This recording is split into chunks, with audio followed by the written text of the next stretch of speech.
الحمد لله نحمده ونستعينه ونستغفره ونعوذ بالله من شرور أنفسنا ومن سيئات أعمالنا من يهده الله فلا مضل له ومن يضلله فلا هادي له وأشهد أن لا إله إلا الله وحده لا شريك له وأشهد أن محمدا عبده ورسوله يا أيها الذين آمنوا اتقوا الله حق تقاته ولا تموتن إلا وأنتم مسلمون يا أيها الناس اتقوا ربكم الذي خلقكم من نفس واحدة وخلق منها زوجها وبث منهما رجالا كثيرا ونساء واتقوا الله الذي تساءلون به والأرحام إن الله كان عليكم رقيبا يا أيها الذين آمنوا اتقوا الله وقولوا قولا سديدا يصلح لكم أعمالكم ويغفر لكم ذنوبكم ومن يطع الله ورسوله فقد فاز فوزا عظيما أما بعد فإن خير الحديث كتاب الله وخير الهدي هدي محمد صلى الله عليه وسلم وشر الأمور محدثاتها وكل محدثة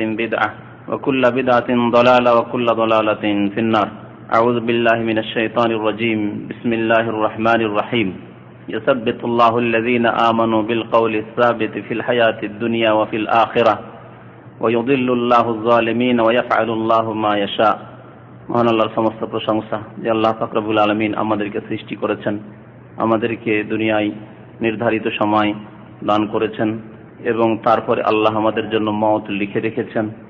সেই আল্লাহরই সমস্ত প্রশংসা যিনি আমাদের জন্য কবরের জীবন প্রত্যেকের ভাগ্যে লিখেছেন। সেই আল্লাহরই যাবতীয় প্রশংসা যিনি তারপরে আমাদেরকে বিচার দিবসে ওঠাবেন এবং প্রত্যেকে তার সামনে জবাবদেহি করতে হবে। দরুদ ও সালাম নাযিল হোক প্রিয় নবী মুহাম্মদুর রাসূলুল্লাহ সাল্লাল্লাহু আলাইহি ওয়াসাল্লামের প্রতি, যিনি আল্লাহর রাসূল, শেষ রাসূল, সৃষ্টির সেরা হওয়া সত্ত্বেও তাকেও এই কবরে চলে যেতে হয়েছে। গত মাসে আলোচনা করেছিলাম মওত সম্পর্কে এবং সেই আলোচনায় যদিও চেষ্টা করেছিলাম যে মওতের সাথে কবরকে সেরে দেওয়া যায়, কিন্তু 1 ঘন্টায় সেই আলোচনা মওত সম্পর্কেই শেষ করা যায়নি। সুতরাং কবরের বিষয়টি বাকি রয়েছিল, সেই সম্পর্কে আজকে আপনাদের সামনে আলোচনা করব। এই কবরের জীবন এই সম্পর্কে আপনারা মধুর সুরে অনেক কথাই শুনেছেন, তবে আজকে মধুর সুরে শুনতে পাবেন না, কারণ তাতে আমি অভ্যস্ত নই। তবে কবর জীবন সম্পর্কে কোরআন এবং হাদিসে আল্লাহ পাক রব্বুল আলামিন কি বলেছেন, তাঁর রাসূল সাল্লাল্লাহু আলাইহি সাল্লাম কি বলেছেন এবং কবরে আমাদের কি হবে, কি অবস্থার সম্মুখীন হব এবং কবরের আযাব হওয়ার কারণগুলি কি এবং কবরের আযাব সম্পর্কে যারা সন্দিহান বা সংশয় রয়েছে তাদের খণ্ডন, এই কয়েকটি দিক নিয়ে আলোচনা করব ইনশাআল্লাহ তাআলা। আল্লাহ যেন আমাদেরকে ভালো কথা বলার তৌফিক দান করেন এবং আল্লাহ এবং রাসূলের কথার উপর আমল করার জন্য তৌফিক দান করেন, আমিন ইয়া রাব্বাল আলামিন। আল্লাহ পাক রব্বুল আলামিন কোরআনুল কারীমে এই কবরের আযাবের কথা উল্লেখ করেছেন। সাহাবায়ে কেরামরা একটি আয়াত সম্পর্কে, যে আয়াতটি সূরা ইব্রাহিমে রয়েছে, আয়াত নম্বর 27, সে সম্পর্কে বারা বিন আযিব রাদিয়াল্লাহু তাআলা আনহু কবরের আযাবের, কবরের জীবনের বিস্তারিত হাদিস তিনি বর্ণনা করেছেন এবং সেই হাদিসে তিনি উল্লেখ করেছেন যে, তাছাড়া অন্যান্য সাহাবায়ে কেরামরা উল্লেখ করেছেন যে এই আয়াতটি নাযালাত ফি আযাবিল কবরি, কবরের আযাব সম্পর্কে বা কবরের পরীক্ষা সম্পর্কে, কবরের জীবন সম্পর্কে এই আয়াত নাযিল হয়েছে। আল্লাহ পাক সেই আয়াতে ইরশাদ করেছেন, ইউসাব্বিতুল্লাহুল্লাযীনা আমানু বিল কওলিস সাবিত ফিল হায়াতিদ দুনিয়া ওয়া ফিল আখিরাহ। মুমিনদেরকে আল্লাহ পাক রব্বুল আলামিন অটল রাখবেন। আল্লাহ পাক মুমিনদেরকে অটল রাখবেন ফিল হায়াতিদ দুনিয়া, পৃথিবীতেও, দুনিয়াতেও, এবং অফিল আখিরা, আখিরাতে, পরকালেও, অর্থাৎ কবরের জীবনেও। আর এর আগে আমরা একটা সিলসিলা শুরু করেছিলাম, সিরিজ, যে আখিরাতের সিলসিলা, এবং এই সম্পর্কে প্রায় 15-র বেশি স্তর সম্পর্কে উল্লেখ করেছিলাম। আমাদের উদ্দেশ্য হচ্ছে সেই বিষয়গুলি এক একটি করে আলোচনা করা। তার মধ্যে কয়েকটি বিষয় নিয়ে আলোচনা হয়ে গেছে, আর বাকি বিষয়গুলি ইনশাআল্লাহ তাআলা ধীরে ধীরে সবগুলি এখানে ইনশাআল্লাহ মঙ্গলবারই আলোচনা হবে। তো আখিরাতের প্রতি ঈমানের একটি বিষয় হচ্ছে কবরের জীবন। কবরের জীবন সম্পর্কে আল্লাহ পাক যা বলেছেন, তাঁর রাসূল সাল্লাল্লাহু আলাইহি ওয়াসাল্লাম যা বলেছেন, তার প্রতি ঈমান নিয়ে আসা, বিশ্বাস করা হচ্ছে পরকালের প্রতি ঈমানের অন্তর্ভুক্ত। ঈমানের যে 6টি খুঁটি, 6টি স্তম্ভ রয়েছে, তার কত নম্বর বলুন তো দেখি? পরকালের প্রতি ঈমান কত নম্বর? কত নম্বর? পঞ্চম নম্বর। পঞ্চম খুঁটি হচ্ছে আখিরাতের প্রতি ঈমান, পরকালের প্রতি ঈমান। তো পরকালের প্রতি ঈমানের অন্তর্ভুক্ত হচ্ছে কবরের জীবন সম্পর্কে আল্লাহ বা তার রাসূল সাল্লাল্লাহু আলাইহি ওয়াসাল্লাম যা কিছু বলেছেন, যা কিছু আমাদেরকে জানিয়েছেন, সে সম্পর্কে আমাদের দৃঢ় বিশ্বাস থাকা। এই ঈমানে যদি সামান্যতম দুর্বলতা থাকে তাহলে আমাদের ঈমান থাকবে না, আমরা ঈমান হারিয়ে ফেলব, এবং যেই ব্যক্তির এই অবস্থা হবে সে মুসলিম বলে গণ্য হবে না। তো এই কবরের জীবন সম্পর্কে আল্লাহ পাক রব্বুল আলামিন বলছেন যে আল্লাহ পাক মুমিনদেরকে অটল রাখেন বিল কাউলিস সাবিত, ইউসাব্বিতুল্লাহুল্লাযিনা আমানু বিল কাউলিস সাবিত, অটল রাখেন দুনিয়াতে এবং আখিরাতে। কিন্তু কি দ্বারা অটল রাখেন? বিল কাউলিস সাবিত, অটল বাণী দ্বারা বা দৃঢ় বাণী দ্বারা। এই দৃঢ় বাণী কি সে সম্পর্কে নবী করিম সাল্লাল্লাহু আলাইহি ওয়াসাল্লামের হাদিসে রয়েছে যে কবরে যে প্রশ্নগুলি হবে মুনকার এবং নাকিরের, সেই প্রশ্নের উত্তর দেওয়া, মুমিনরা সেই প্রশ্নগুলির উত্তর দিতে পারবে। পক্ষান্তরে মুনাফিক, কাফের, মুশরিক তারা এর উত্তর দিতে পারবে না। তো কবরের আযাব বা কবরের জীবন সম্পর্কে প্রথম যে বিষয়টি নিয়ে আলোচনা করব তা হচ্ছে কবরের জীবনে একটি বিষয় ঘটবে, তাকে হাদিসের ভাষায় বলা হয়েছে ফিতনাতুল কবর। ফিতনাতুল কবর, ফিতনা মানে আমরা বুঝি ফিতনা মানে ঝগড়া বিবাদ, এগুলোকে আমরা ফিতনা বুঝি। আসলে ফিতনা মানে পরীক্ষা। মানুষ যখন ঝগড়া বিবাদে পড়ে তাতে পরীক্ষা রয়েছে। সে ঝামেলা মুক্ত হওয়ার চেষ্টা করছে না ঝামেলায় যুক্ত হওয়ার চেষ্টা করছে, ঝামেলায় পড়ছে না ঝামেলা থেকে বাঁচার চেষ্টা করছে, ইত্যাদি, এতে পরীক্ষা রয়েছে। তো দুনিয়াতে যতগুলি ফিতনা রয়েছে এতে প্রথম কথা আল্লাহ পাক রব্বুল আলামিনের পরীক্ষা রয়েছে। বালা মুসিবত বিপদ আপদ রয়েছে, তাতে আল্লাহ পাক রব্বুল আলামিন পরীক্ষা রয়েছে, যার ফলে দুনিয়ার ফিতনা বলা হয়। আর সবচেয়ে বড় ফিতনা হচ্ছে ইমানের ফিতনা, কারণ ইমান হারিয়ে যাওয়ার আশঙ্কা। ইমান নেই, সে হিমশিম খাচ্ছে। মুসলিম ছিল কি কবর মাজারে গিয়ে সেজদা করে জাহান্নামের রাস্তা ধরে নিল আর ইমানকে নষ্ট করে দিল। মুসলিম পরিবারে জন্ম নিয়েছে, নাস্তিক হয়ে গেল, কাদিয়ানি হয়ে গেল, বিদাতি হয়ে গেল, ইত্যাদি। এগুলি হচ্ছে ইমানের ফিতনা, আল্লাহর পরীক্ষায় পড়ে যাওয়া। এই জন্য ফিতনা মানে আরবি ভাষা আসলে পরীক্ষা। পরীক্ষার বেশ কিছু আরবি রয়েছে। ইবতিলা বালা, ওইখান থেকে আমরা বালা বলি, বালা মুসিবত বলি না। বালা মানে আসলে পরীক্ষা। আল্লাহ বলছেন ওয়াবালাওনাহুম বিল হাসানাত ওয়াস সাইয়্যাত, আমি ভালো মন্দ দিয়ে তাদের পরীক্ষা করে থাকি। মানে বালা মানে পরীক্ষা। তো নবী করিম সাল্লাল্লাহু আলাইহি ওয়াসাল্লামের হাদিসে রয়েছে যে কবরের জীবনে ইবতিলা হবে, অর্থাৎ পরীক্ষা হবে। ইন্নাকুম তুফতানুনা ফিল কবর, তোমাদের সেখানে ফিতনা মানে পরীক্ষা হবে। কবরে পরীক্ষা হবে। এই পরীক্ষাকে ইমতিহান বলে, এই পরীক্ষাকে ইখতিবার বলে, বালা বলে, ফিতনা বলে, এগুলি সব পরীক্ষার অর্থ আরবি ভাষায়। তো কবরের জীবনে পরীক্ষা হবে একটি বিষয় রয়েছে। কবরের জীবনে হয় আল্লাহর নিয়ামত রয়েছে আর না হয় আযাব রয়েছে। শুধু আযাব নয়, আযাবও রয়েছে আর নিয়ামতও রয়েছে। মুমিন এবং সৎ কর্মশীলদের, ইমানদারদের জন্য, ভালো আমলকারীদের জন্য আল্লাহর নিয়ামত রয়েছে কবরে। আর যারা গুনাহগার পাপিষ্ঠ তাদের জন্য রয়েছে আল্লাহর আযাব রয়েছে কবরে। এই জন্য দ্বিতীয় যে বিষয়টি সেটি হচ্ছে কবরের জীবনে আল্লাহর নিয়ামত অথবা আল্লাহর আযাব। নাইমুল কবরি ওয়া আযাবু, কবরের আযাব অথবা কবরের নিয়ামত, এই দুটির একটি অবস্থা হতে পারে। আর কবরের জীবনে যে আযাবগুলি হবে, কেন আযাব হবে, তো একটি করে আলোচনা শুরু করি। কবরের ফিতনা, এই কবরের আযাব সম্পর্কে বেশ কিছু হাদিস উল্লেখ করেছি। কবরের জীবনে আযাব যে হবে, আযাবের দুটি ধরন রয়েছে। একটি আযাব হচ্ছে স্থায়ী আযাব, চিরকাল আযাব হয়ে থাকবে। এক শ্রেণীর মানুষ রয়েছে যাদের কবরে চিরকাল আযাব, যেই দিন থেকে কবরে পৌঁছিল মরার পরে কিয়ামত পর্যন্ত, সিংহায় ফুৎকার দেওয়া পর্যন্ত আর কবর ফেটে ওঠা পর্যন্ত কবরের আযাব হতে থাকবে, আযাবে দাইম। আল্লাহ পাক রব্বুল আলামিন সূরা গাফির আয়াত নম্বর 46-এ ফিরআউন এবং ফিরআউনের সেনাবাহিনী, ফিরআউনের অনুসারী যারা মিশরে ছিল, জালেম কাফের, তাদের সম্পর্কে কবরের জীবন সম্পর্কে আল্লাহ এখানে উল্লেখ করেছেন। কোরআনে কারিমে এই আয়াতে কবরের আযাবের কথা উল্লেখ করা হয়েছে। আন্নারু ইউরাদুনা আলাইহা গুদুওয়ান ওয়া আশিয়া, জাহান্নামের আগুন পেশ করা হচ্ছে গুদুওয়ান ওয়া আশিয়া, সকালে এবং বিকালে। তাহলে সকাল বিকাল অর্থাৎ সারাদিন তাদের উপর আযাব চলতি আছে জাহান্নামের আগুনের। ওয়া ইয়াউমা তাকুমুস সাআত, এবং কিয়ামত যেই দিন কায়েম হবে সেই দিনও তাদের জন্য জাহান্নামের আযাব রয়েছে। তারপরে আল্লাহ পাক বলেন আদখিলু আলা ফিরআউন আশাদ্দাল আযাব, হে আমার ফেরেশতারা তোমরা ফিরআউনের বংশধরকে, ফিরআউনের অনুসারীদেরকে, ফিরআউনের ভক্তদেরকে কঠোর শাস্তিতে দাখিল করো। আদখিলু আলা ফিরআউন আশাদ্দাল আযাব। তাহলে এই আয়াতে আল্লাহ পাক রব্বুল আলামিন যেটি লক্ষণীয় বিষয় তা হচ্ছে কিয়ামতের দিনে আযাব হবে, তার আগে এক আযাবের কথা আল্লাহ উল্লেখ করেছেন। জাহান্নামের আগুন পেশ করা হচ্ছে সকালে বিকালে, এটি কিয়ামতের আগেই। আর কিয়ামতের আগের জীবন হচ্ছে কবরের জীবন, কিয়ামতের আগের জীবন হচ্ছে কবরের জীবন। তো এইভাবে আল্লাহ পাক রব্বুল আলামিন কবর আযাবের কথা এই আয়াতে উল্লেখ করেছে। তাহলে যারা ফিরআউনের মতো চরিত্রের কাফের, মুশরিক, মুনাফিক, এমনকি বেনামাজি ভাই থাকলে কষ্ট নেবেন না, আপনার সতর্ক করার জন্য বলছি আর আপনার সংশোধনের জন্য বলছি।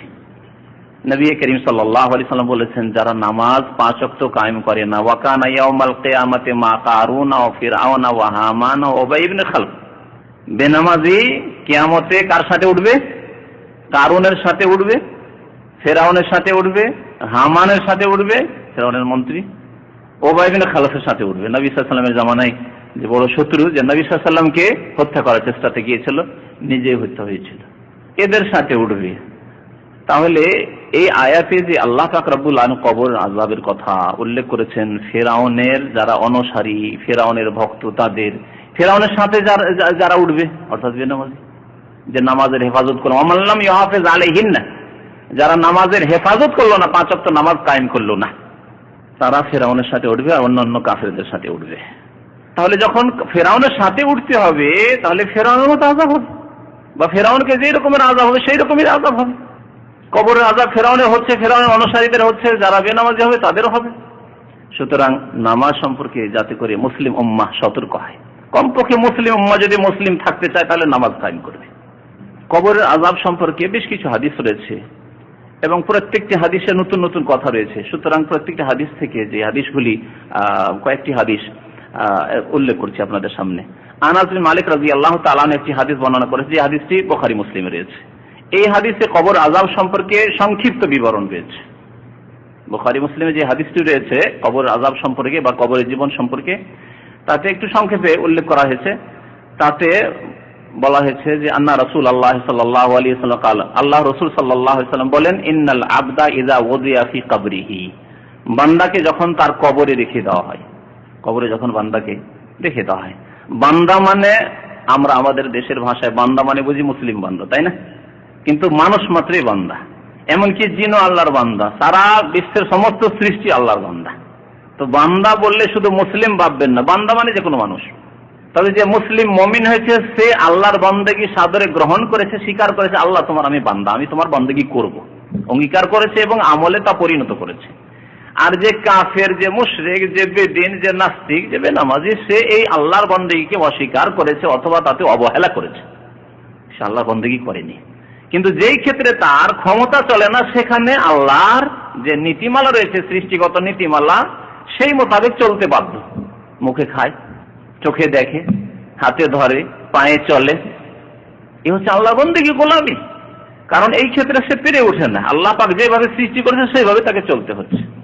কিন্তু এই বান্দাগি দিয়ে সে মুক্তি পাবে না যতক্ষণ পর্যন্ত স্বেচ্ছায় খুশি হয়ে অন্তর থেকে খুলুসিয়াতের সাথে আল্লাহর ইবাদত বন্দেগী না করবে। তো নবী করিম সাল্লাল্লাহু আলাইহি ওয়াসাল্লাম বলেছেন, বান্দাকে যখন তার কবরে রেখে দেওয়া হয়, ওয়া তাওয়াল্লা আনহু আসহাবহু, সাথী সঙ্গীরা জানাজার নামাজ পড়ে দাফন করে মাটি দিয়ে ফিরতে লাগে। যতই আপনজন হোক না কেন, মাটি দেওয়ার পরে সেখান থেকে ফিরবেন। যদি বিদাতিদের মতো কিছুদিন বসেও থাকেন, বিদাতিরা কিছুদিন ওখানে তামু লাগিয়ে, বেশ কিছু বিদাতি রয়েছে, বিভিন্ন দেশে রয়েছে, এরকম খবর আমরা পাই। তবে জরুরি নয় যে এই বিদাত সব এলাকায় থাকবে আর প্রত্যেক বিদাতিদের মধ্যে থাকবে। হয়তো আপনার এলাকার বিদাতিতে নাই, কিন্তু অন্যান্য এলাকার বিদাতিরা এইসব কাজ করে, তামু লাগিয়ে কোরআন খানি করতে থাকে। 1 সপ্তাহ, 2 সপ্তাহ, 10 দিন কোরআন খানি করতে থাকে আর 24 ঘন্টা ওই কবরের কাছে অবস্থান করে। এরকম কিছু বিদাত রয়েছে মুসলিম সমাজে। তো যখন সাথী সঙ্গীরা সেখান থেকে দাফন করে ফেরত হয়, সাথে সাথেই ফেরেশতাগণ চলে আসেন প্রশ্ন করার জন্য, আর এসে তাকে উঠিয়ে বসিয়ে দেন ফেরেশতাগণ। এত তাড়াতাড়ি দ্রুত এই কাজটি হয় যে নবী করিম সাল্লাল্লাহু আলাইহি ওয়াসাল্লাম বলেছেন ওয়া ইন্নাহু লা ইয়াসমাউ কারআনি আলাইহিম। বুখারী মুসলিমের হাদিসে রয়েছে যে সময় উঠিয়ে বসানো হয় তখন লোকেরা যে ফিরে চলে যাচ্ছে তাদের জুতো স্যান্ডেলের আওয়াজ শুনতে পায়, যে আমাকে রেখে আমার আব্বা চলে গেল, আমার ভাইরা চলে গেল, আমার দোস্ত বন্ধু চলে গেল, সবাই চলে গেল আমাকে রেখে। জুতোর আওয়াজ শুনতে পায়, স্যান্ডেলের আওয়াজ শুনতে পায়। আতাহু মালাকানে ফায়ুকঈদানি, নবী করিম সাল্লাল্লাহু আলাইহি ওয়াসাল্লাম বলছেন যে দুই ফেরেশতা চলে আসেন। অন্য হাদিসে রয়েছে আহাদুহুমা ইউকালু লাহু মুনকার। মুনকার আমাদের দেশের লোকেরা কি বলে? মুনকির নাকির, সোজা ভাষা। আসলে মুনকির নাকির নয়, মুনকার আর নাকির। তো দুই ফেরেশতা আসেন আর এসে বসিয়ে দেন ওই। তারপরে প্রশ্ন শুরু হয়। প্রশ্ন কি হয়? এই প্রশ্ন বিস্তারিত প্রশ্নের উল্লেখ করা হয়েছে নবী করিম সাল্লাল্লাহু আলাইহি ওয়াসাল্লামের আরেকটি হাদিসে, যা বারা বিন আযিব রাদিয়াল্লাহু তাআলা আনহু বর্ণনা করেছেন। সুতরাং বিস্তারিত একসাথে আপনাদের সামনে উল্লেখ করি। নবী করিম সাল্লাল্লাহু আলাইহি ওয়াসাল্লাম একদিন এক জানাজায় গেলেন, আর জানাজায় আনসারীদের জানাজা ছিল, কোন এক আনসারী ইন্তেকাল করেছিল। জানাজায় গিয়ে বলছেন সাহাবারা যে ফান্তাহাইনা ইলাল কবরি, আমরা কবরের কাছে পৌঁছিলাম আর এখনো দেখছি যে কবর প্রস্তুত করা হয়নি। ওয়ালাম্মা ইউলহাদ, এখনো কবর প্রস্তুত করা হয়নি। কবর সম্পর্কে আপনাদের অবগতির জন্য বলছি যে কবর দুই প্রকারের হয়, একটা হচ্ছে লাহাদ আর একটা হচ্ছে আপনার শাক। নবী সাল্লাল্লাহু আলাইহি ওয়াসাল্লাম আল্লাহাদু লানা ওয়া শাক্কু লিগাইরিনা, সন্দুক কবর একটাকে বলে, ওটা হচ্ছে শাক।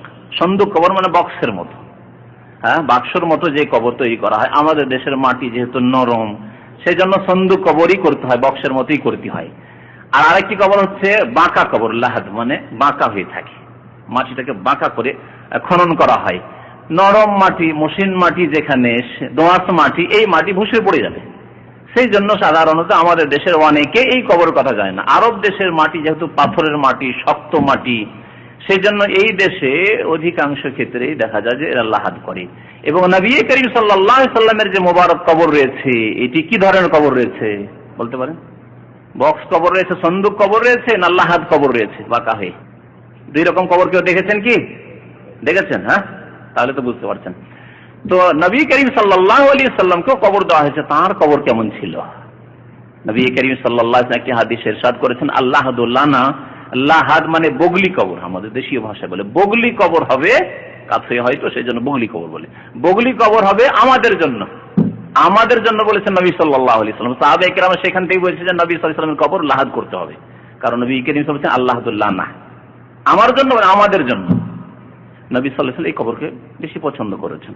অশাক করলে গায়রানা, অন্যরা শাক করবে, সন্দুক কবর করবে, যার যেটা সুবিধা হবে। এখনো কবর খনন করা হয়নি। ফাজালাসা রাসূলুল্লাহ সাল্লাল্লাহু আলাইহি ওয়াসাল্লাম, জালাসনা হলো আমরাও বসে গেলাম, রাসূলুল্লাহ সাল্লাল্লাহু আলাইহি ওয়াসাল্লাম বসে গেলেন, তখন আমরাও বসে গেলাম। নবী করিম সাল্লাল্লাহু আলাইহি ওয়াসাল্লামের সাথে এই আদবের খেয়াল রাখতেন সাহাবায়ে কেরাম, যেখানে রাসূলুল্লাহ সাল্লাল্লাহু আলাইহি ওয়াসাল্লাম বসলেন তখন বসতেন, নবী সাল্লাল্লাহু আলাইহি ওয়াসাল্লাম বসেননি তারা বসতেন। কিন্তু নবী করিম সাল্লাল্লাহু আলাইহি ওয়াসাল্লাম আগে থেকে বসে আছেন, সাহাবায়ে কেরাম নবী সাল্লাল্লাহু আলাইহি ওয়াসাল্লাম হাজির হয়েছেন, উঠে সবাই দাঁড়িয়ে গেলেন, যেটা আজকাল নেতাদের সাথে করা হয়, বিদাতি পীরদের সাথে করা হয়। এই তরিকা ইসলামে ছিল না, নবী করিম সাল্লাল্লাহু আলাইহি ওয়াসাল্লাম এটাকে পছন্দ করতেন না, তাই সাহাবারা দেখে দাঁড়াতেন না, বসেই থাকতেন, সালাম করলেও বসেই করতেন, দাঁড়াতেন না। কান আলা রউসিনা তাইর, এমন ভাবে আমরা বসে গেলাম যে মনে হচ্ছে আমাদের মাথার উপর পাখি বসে গেছে। কি উদ্দেশ্য? অর্থাৎ বড় শান্ত হয়ে বসে গেলাম, কেউ নড়াচড়া করে না। নবী করিম সাল্লাল্লাহু আলাইহি ওয়াসাল্লাম যেন একটু চিন্তিত, হাতে একটা খড়ি রয়েছে, খড়ি নিয়ে যেন জমিনে একটু মানে চিন্তায় আছেন তিনি।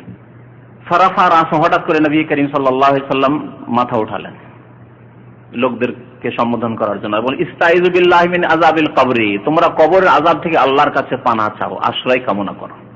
নবী করিম সাল্লাল্লাহু আলাইহি ওয়াসাল্লামের এই আদেশ, এই মর্মে এই কথাটিও বলে দেওয়া ভালো যে নবী করিম সাল্লাল্লাহু আলাইহি ওয়াসাল্লামের একটি শিক্ষা হচ্ছে যে তোমরা বেশি বেশি কবরের আযাব থেকে আল্লাহর আশ্রয় কামনা করো। বারবার করে নবী করিম সাল্লাল্লাহু আলাইহি ওয়াসাল্লাম আপনজনদেরকে, সাহাবায়ে কেরামদেরকে এই তাকিদ করতেন, তালকিন করতেন, তো তোমরা আল্লাহর কাছে কবরের আযাব থেকে, কবরের জীবনের কষ্ট থেকে পানাহ চাও, আশ্রয় গ্রহণ করো, আশ্রয় কামনা করো।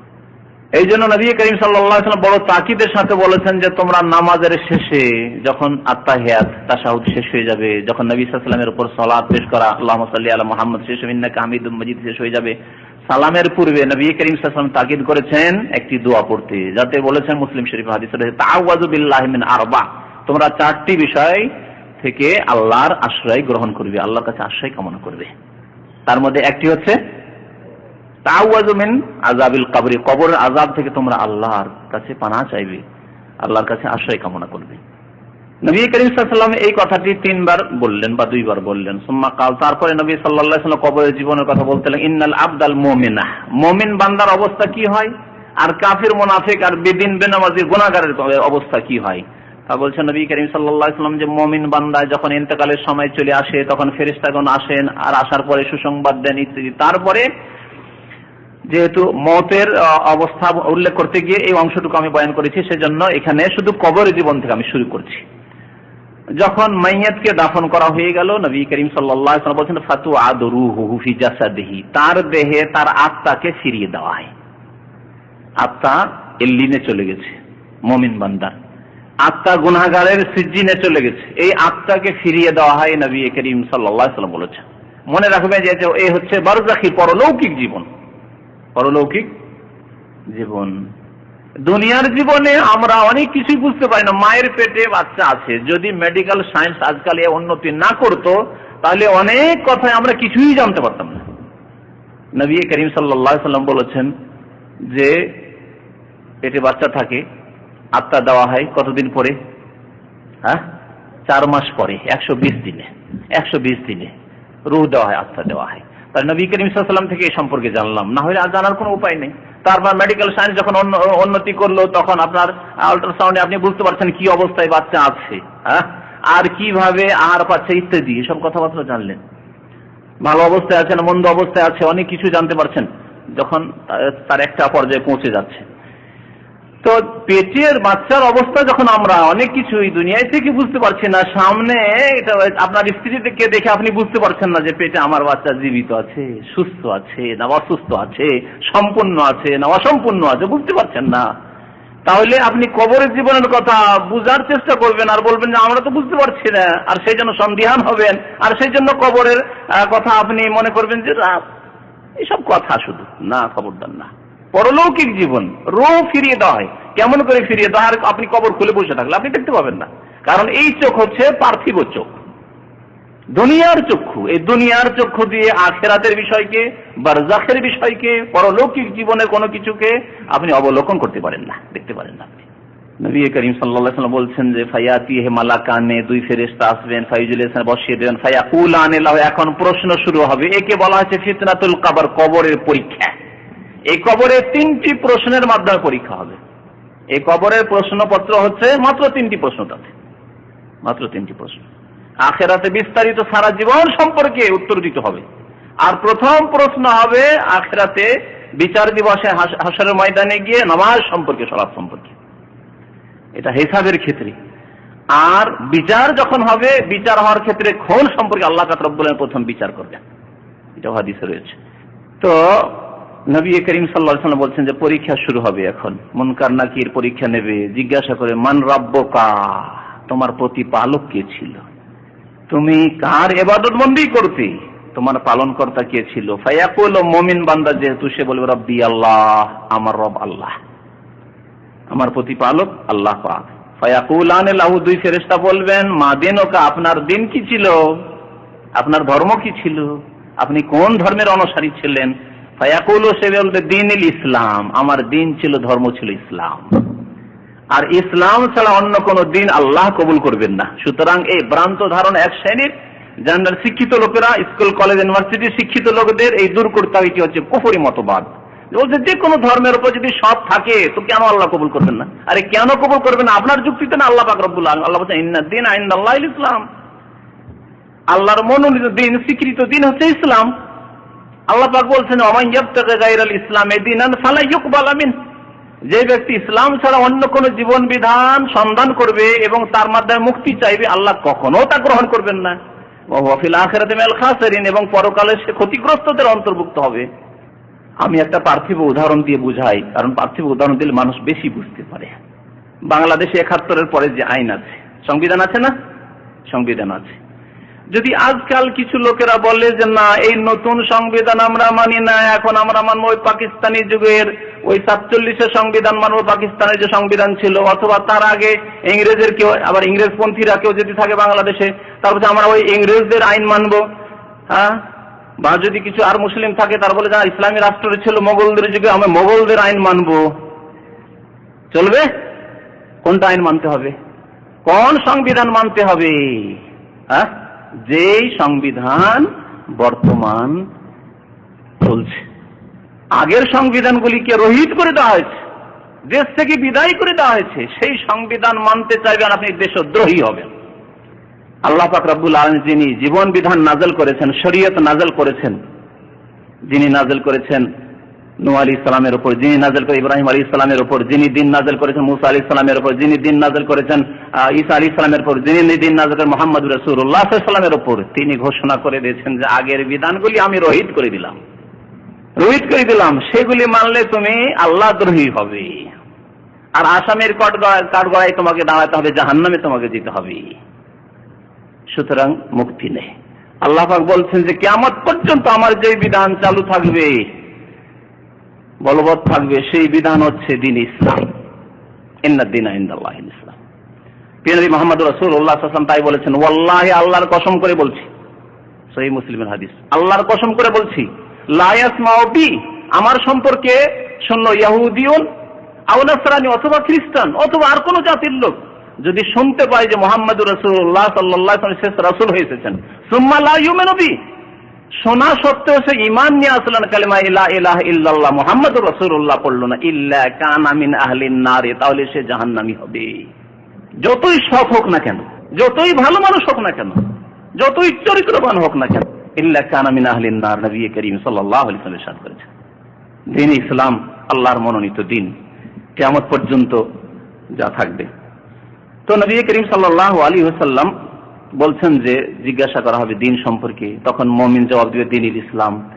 তারপরে জিজ্ঞাসা করা, মা হাযার রাজুল আল্লাযী বুইসা ফীকুম, তিনি কে ছিলেন যাকে তোমাদের কাছে পাঠানো হয়েছিল? মা হাযার রাজুল। আমাদের দেশের অনেক আলেমরা ওই হাজার রাজুল, এই ব্যক্তি, এটা থেকে ধরে নেয় যে নবী করিম সাল্লাল্লাহু আলাইহি ওয়াসাল্লাম কবরেও হাজির হয়ে যায়। কবর পূজারী একদল আছে বেরেলভী যারা, তারা বলে যে কবরেও নবী হাজির হয়ে যান। আরে আমাদের ওয়াজ মাহফিলে কেন হাজির হবেন না? আমাদের মিলাদ মাহফিলে কেন হাজির হবেন না? কবরেও তো হাজির। দেখো মা হাজার রাজুল, ইনি কে? অথচ এখানে নেই, বা ইনি বলছেন, উনি বলছেন, যাই বলেন না কেন, আলোচিত ব্যক্তি, একটু আগে আলোচনা হয়েছে বা আপনার আলোচনার বিষয় এসেছে, অথবা এমন প্রখ্যাত ব্যক্তি, বিখ্যাত ব্যক্তি, সবাই জানে, দেশের মধ্যে একজন নেতা, এমন নেতা যাকে সবাই চেনে, মনে করেন আরে দেশটাকে তো বরবাদ করলো, এই লোকই বরবাদ করলো, অথচ আপনার ওখান থেকে 500 কিলোমিটার দূরে কোথায় আছে? আপনি সৌদি আরবে এই গল্প করছেন, এই যে লোকটা না, এই লোকটা তো দেশটাকে ধ্বংস করলো, এই লোক কোথা থেকে আছে এখানে? নবী করিম সাল্লাল্লাহু আলাইহি ওয়াসাল্লাম থেকে বেশি প্রখ্যাত ব্যক্তি, বিখ্যাত ব্যক্তি, মশহুর ব্যক্তি পৃথিবীতে আর কেউ হয়েছে না হবে?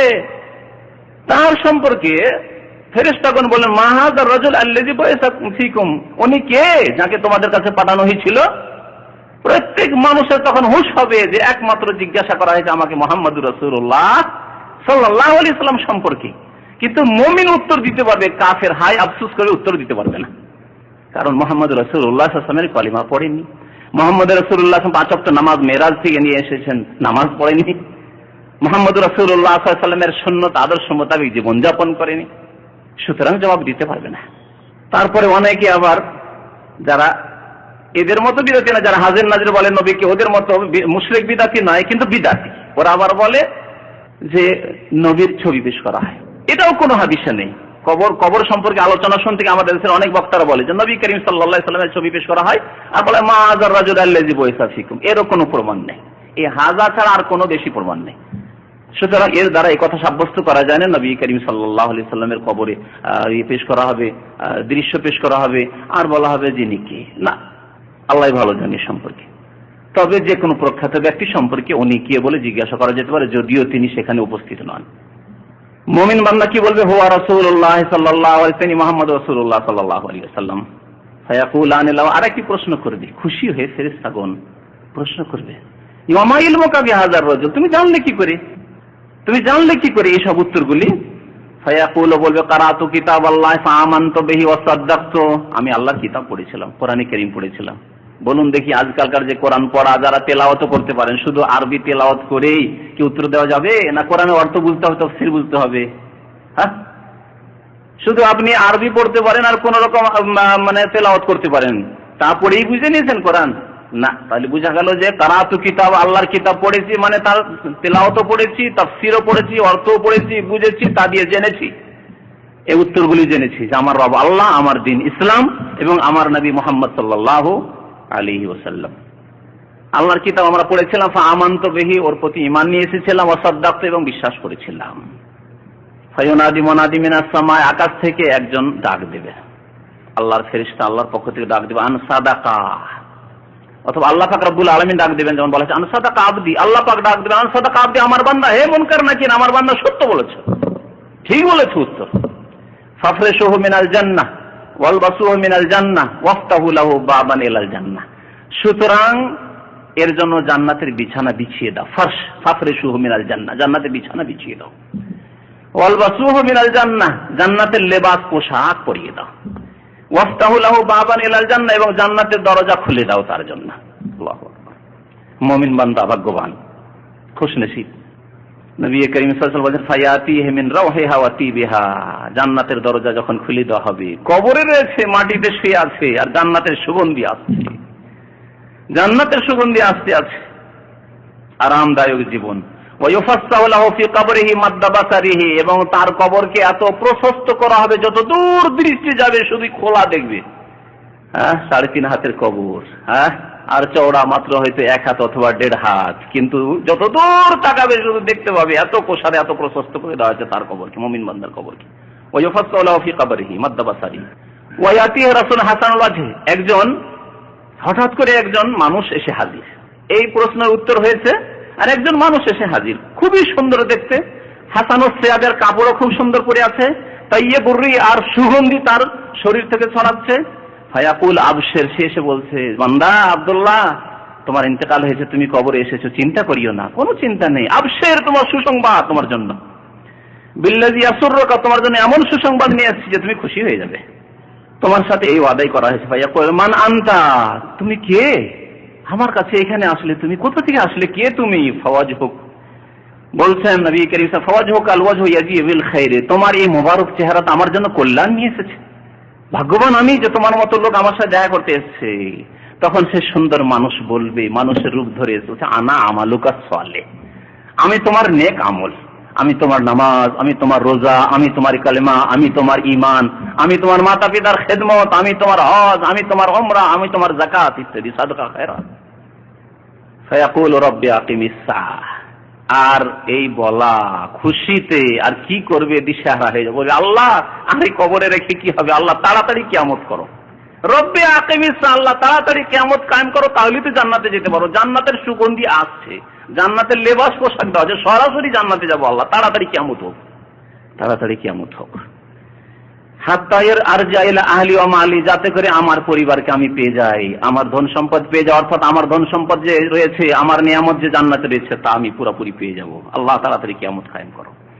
নবী করিম সাল্লাল্লাহু আলাইহি ওয়াসাল্লাম বলছেন, ওয়া ইন্নাল আবদাল কাফিরা, কাফের বান্দা, কাফের মুনাফিক মুশরিক, অন্য হাদিসে রয়েছে বুখারী শরীফে যে মুনাফিক মুশরিক, তো যে কোনো এমন পাপিষ্ট হোক না কেন, ফাতু আদরুহু ফি জাসাদিহি, তার দেহে তার আত্মা ফিরিয়ে দেওয়া হয়, ফেরেশতা আসে, তারপর জিজ্ঞাসা করে, ওই প্রশ্নগুলি করে, মান রাব্বুকা, তোমার রব কে? উত্তরে বলে হা হা লাদরি, আফসোস আফসোস, আক্ষেপ আক্ষেপ, লাদরি, কিছুই জানি না, কিছুই জানি না। বুখারী শরীফের হাদিসটিতে একটু পার্থক্যের সাথে রয়েছে, মুনাফিকরা বলবে সামিতুন নাস ইয়াকুলুনা কাযা ফাকুলতু কাযা, আমি কিছু জানি না তেমন, তবে লোকদেরকে শুনতাম যারা নামাজ রোজা করতো, তাদের কাছে শুনতাম যে এইরকম বলে যে আল্লাহ নাকি আছে, তারপরে আমাদের দিন নাকি ইসলাম, 5 ওয়াক্ত নামাজ ফরজ, এরকম বলতো তারা, আর বলতো যে আমাদের নবী নাকি মুহাম্মদ সাল্লাল্লাহু আলাইহি ওয়াসাল্লাম। নাস্তিক লোকেরা, মুনাফিক লোকেরা, যারা মুসলিম সমাজে বসে আছে কিন্তু আসলে তারা মুসলিম নয়, এই ধরনের লোকেরা মুনাফিকরা বলবে। নবী করিম সাল্লাল্লাহু আলাইহি ওয়াসাল্লাম বলছেন যে মা দিনুকা, জিজ্ঞাসা করে তোমার ধর্ম কি? বলবে হা হা লাদ, আফসোস, কিছুই জানি না, কিছুই বলতে পারি না। ফায়াকুলান ফাল্লাহু, জিজ্ঞাসা করবে মা হাযা রাজুল আল্লাযী বুইসা ফীকুম, তোমাদের মাঝে যে একজন ব্যক্তিকে পাঠানো হয়েছিল তিনি কে ছিলেন? বলবে হা হা লাদ, কিছুই জানি না। ফায়ুনাদি মুনাদি মিনাস সামায়ে, আকাশ থেকে ডাক দাও, আল্লাহর পক্ষ থেকে ডাক দাও, আনকাযাবা, আনকাযাবা, এখানে আল্লাহ আমার বান্দা বলবেন না, আনকাযাবা আব্দি বলবেন না, আল্লাহ এত সন্তুষ্ট এই কাফেরের ওপর, মুনাফিকের ওপর, মুশরিকের ওপর, জালেমের ওপর, গুনাহগারের ওপর যে আল্লাহ বলবেন যে আমার বান্দা ভুল বলেছে? না, ওই মুমিনের ক্ষেত্রে আল্লাহ পাক কিন্তু ডাক দিবেন আন সাদাকা আবদি, আমার বান্দা সত্য বলেছে। আর এখানে বলবে আন কাযাবা, মিথ্যা কথা বলেছে। বান্দা বলে আল্লাহ স্বীকার করবেন না। দেখেন, আপনার যদি 2-4-5টি ছেলে থাকে আর একটা খুব প্রিয় থাকবে, এটা আমার ছেলে, তাই না? আর যেগুলি নাফরমান, বিরুদ্ধাচরণ করে, দুষ্টামি করে, বেশি বদমাইশি করে, কথার বাইরে চলে যায়, এ আমার ছেলেই নয়। স্ত্রীকে বলছেন যে এটা তোমার, আমার নয়, তাই না? আল্লাহ পাক রব্বুল আলামিন বান্দা বলবেন না ওই মিথ্যুক, আনকাজা, মিথ্যা বলেছে। লাদ্রি, জানে না এই কথা মিথ্যা, আসলে জেনেছে। তার কাছে খোঁজ খবর ছিল, দিন ইসলাম সম্পর্কে খবর ছিল, আল্লাহ সম্পর্কে খবর ছিল, সে জানতো যে মুহাম্মদ রাসূলুল্লাহ সাল্লাল্লাহু আলাইহি ওয়াসাল্লাম কে জানে না আজকে সারা বিশ্বে মুহাম্মদ রাসূলুল্লাহ সাল্লাল্লাহু আলাইহি ওয়াসাল্লামের ব্যক্তিত্বকে। আল্লাহ পাক ডাকে ফাফরিশুহু মিনান নারে, তার জন্য জাহান্নামের বিছানা বিছিয়ে দাও। ওয়ালবাসুহু মিনান নারে, জাহান্নামের লিবাস, পোশাক পরিয়ে দাও। ওয়াফতাহু লাহু বাবান ইলান নার, জাহান্নামের দরজা তার জন্য খুলে দাও। ফায়াতিহি মিন হাররিহা ওয়াস সামুমিহা, জাহান্নামের তাপ আসতে থাকবে, জাহান্নামের বিষাক্ত হাওয়া আসতে থাকবে, লু হাওয়ার মতো। জাহান্নামের হাওয়া লোহার সাথে তুলনাই করা যায়। ওয়ায়ুদাইয়াকু আলাইহি কবরুহু, আর কবরকে সংকীর্ণ করে দেওয়া হবে, এমন সংকীর্ণ করা হবে আর কবরে চেপে ধরবে। নবী করিম সাল্লাল্লাহু আলাইহি ওয়াসাল্লাম বলেছেন হাত্তা তাখতালিফা আযলাউহু, তার যে হাড়গুলো রয়েছে, এই পাঁজরার হাড়গুলি রয়েছে, এই দিকের হাড় এই দিকে চলে যাবে, ডান দিকের হাড় বাম দিকে চলে যাবে, বাম দিকের হাড় ডান দিকে চলে যাবে। আল্লাহু আকবার। আল্লাহ যেন আমাদেরকে কবর আযাব থেকে হেফাজত করেন। আল্লাহ আমাদেরকে কবর আযাব থেকে যেন নাজাত দেন, জাহান্নামের আযাব থেকে নাজাত দেন। ওয়ায়াতিহি রাজুলুন কাবিহুল ওয়াজহি, একজন খারাপ চেহারা নিয়ে আসবে, বিকট চেহারা নিয়ে আসবে। প্রশ্ন হয়ে গেল, ফেল। বিকট চেহারা নিয়ে একজন এসেছে, মানুষের রূপ ধরে। কাবিহাস সিয়াবে, আর নোংরা ময়লা কাপড় পরে এসেছে। মুনতিনুর রিহ, আর একবারে দুর্গন্ধ ছড়াচ্ছে, সরা গন্ধ আসছে। ফায়াকুল আবশির, তোমার জন্য সুসংবাদ নিয়ে এসেছি, কিন্তু বিল্লাযী ইয়াসুকা, সেই সুসংবাদ তোমাকে খুব খারাপ লাগবে। তোমার জন্য এমন সংবাদ নিয়ে এসেছি যে সংবাদ তোমার জন্য দুঃখজনক সংবাদ। মানুষকে বেশি লাঞ্ছিত করার জন্য দুঃসংবাদকে সুসংবাদ বলা হয়।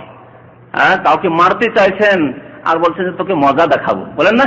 মজা আবার কিসের আছে? মজা তো নেই, কিন্তু বেশি লাঞ্ছিত করার জন্য।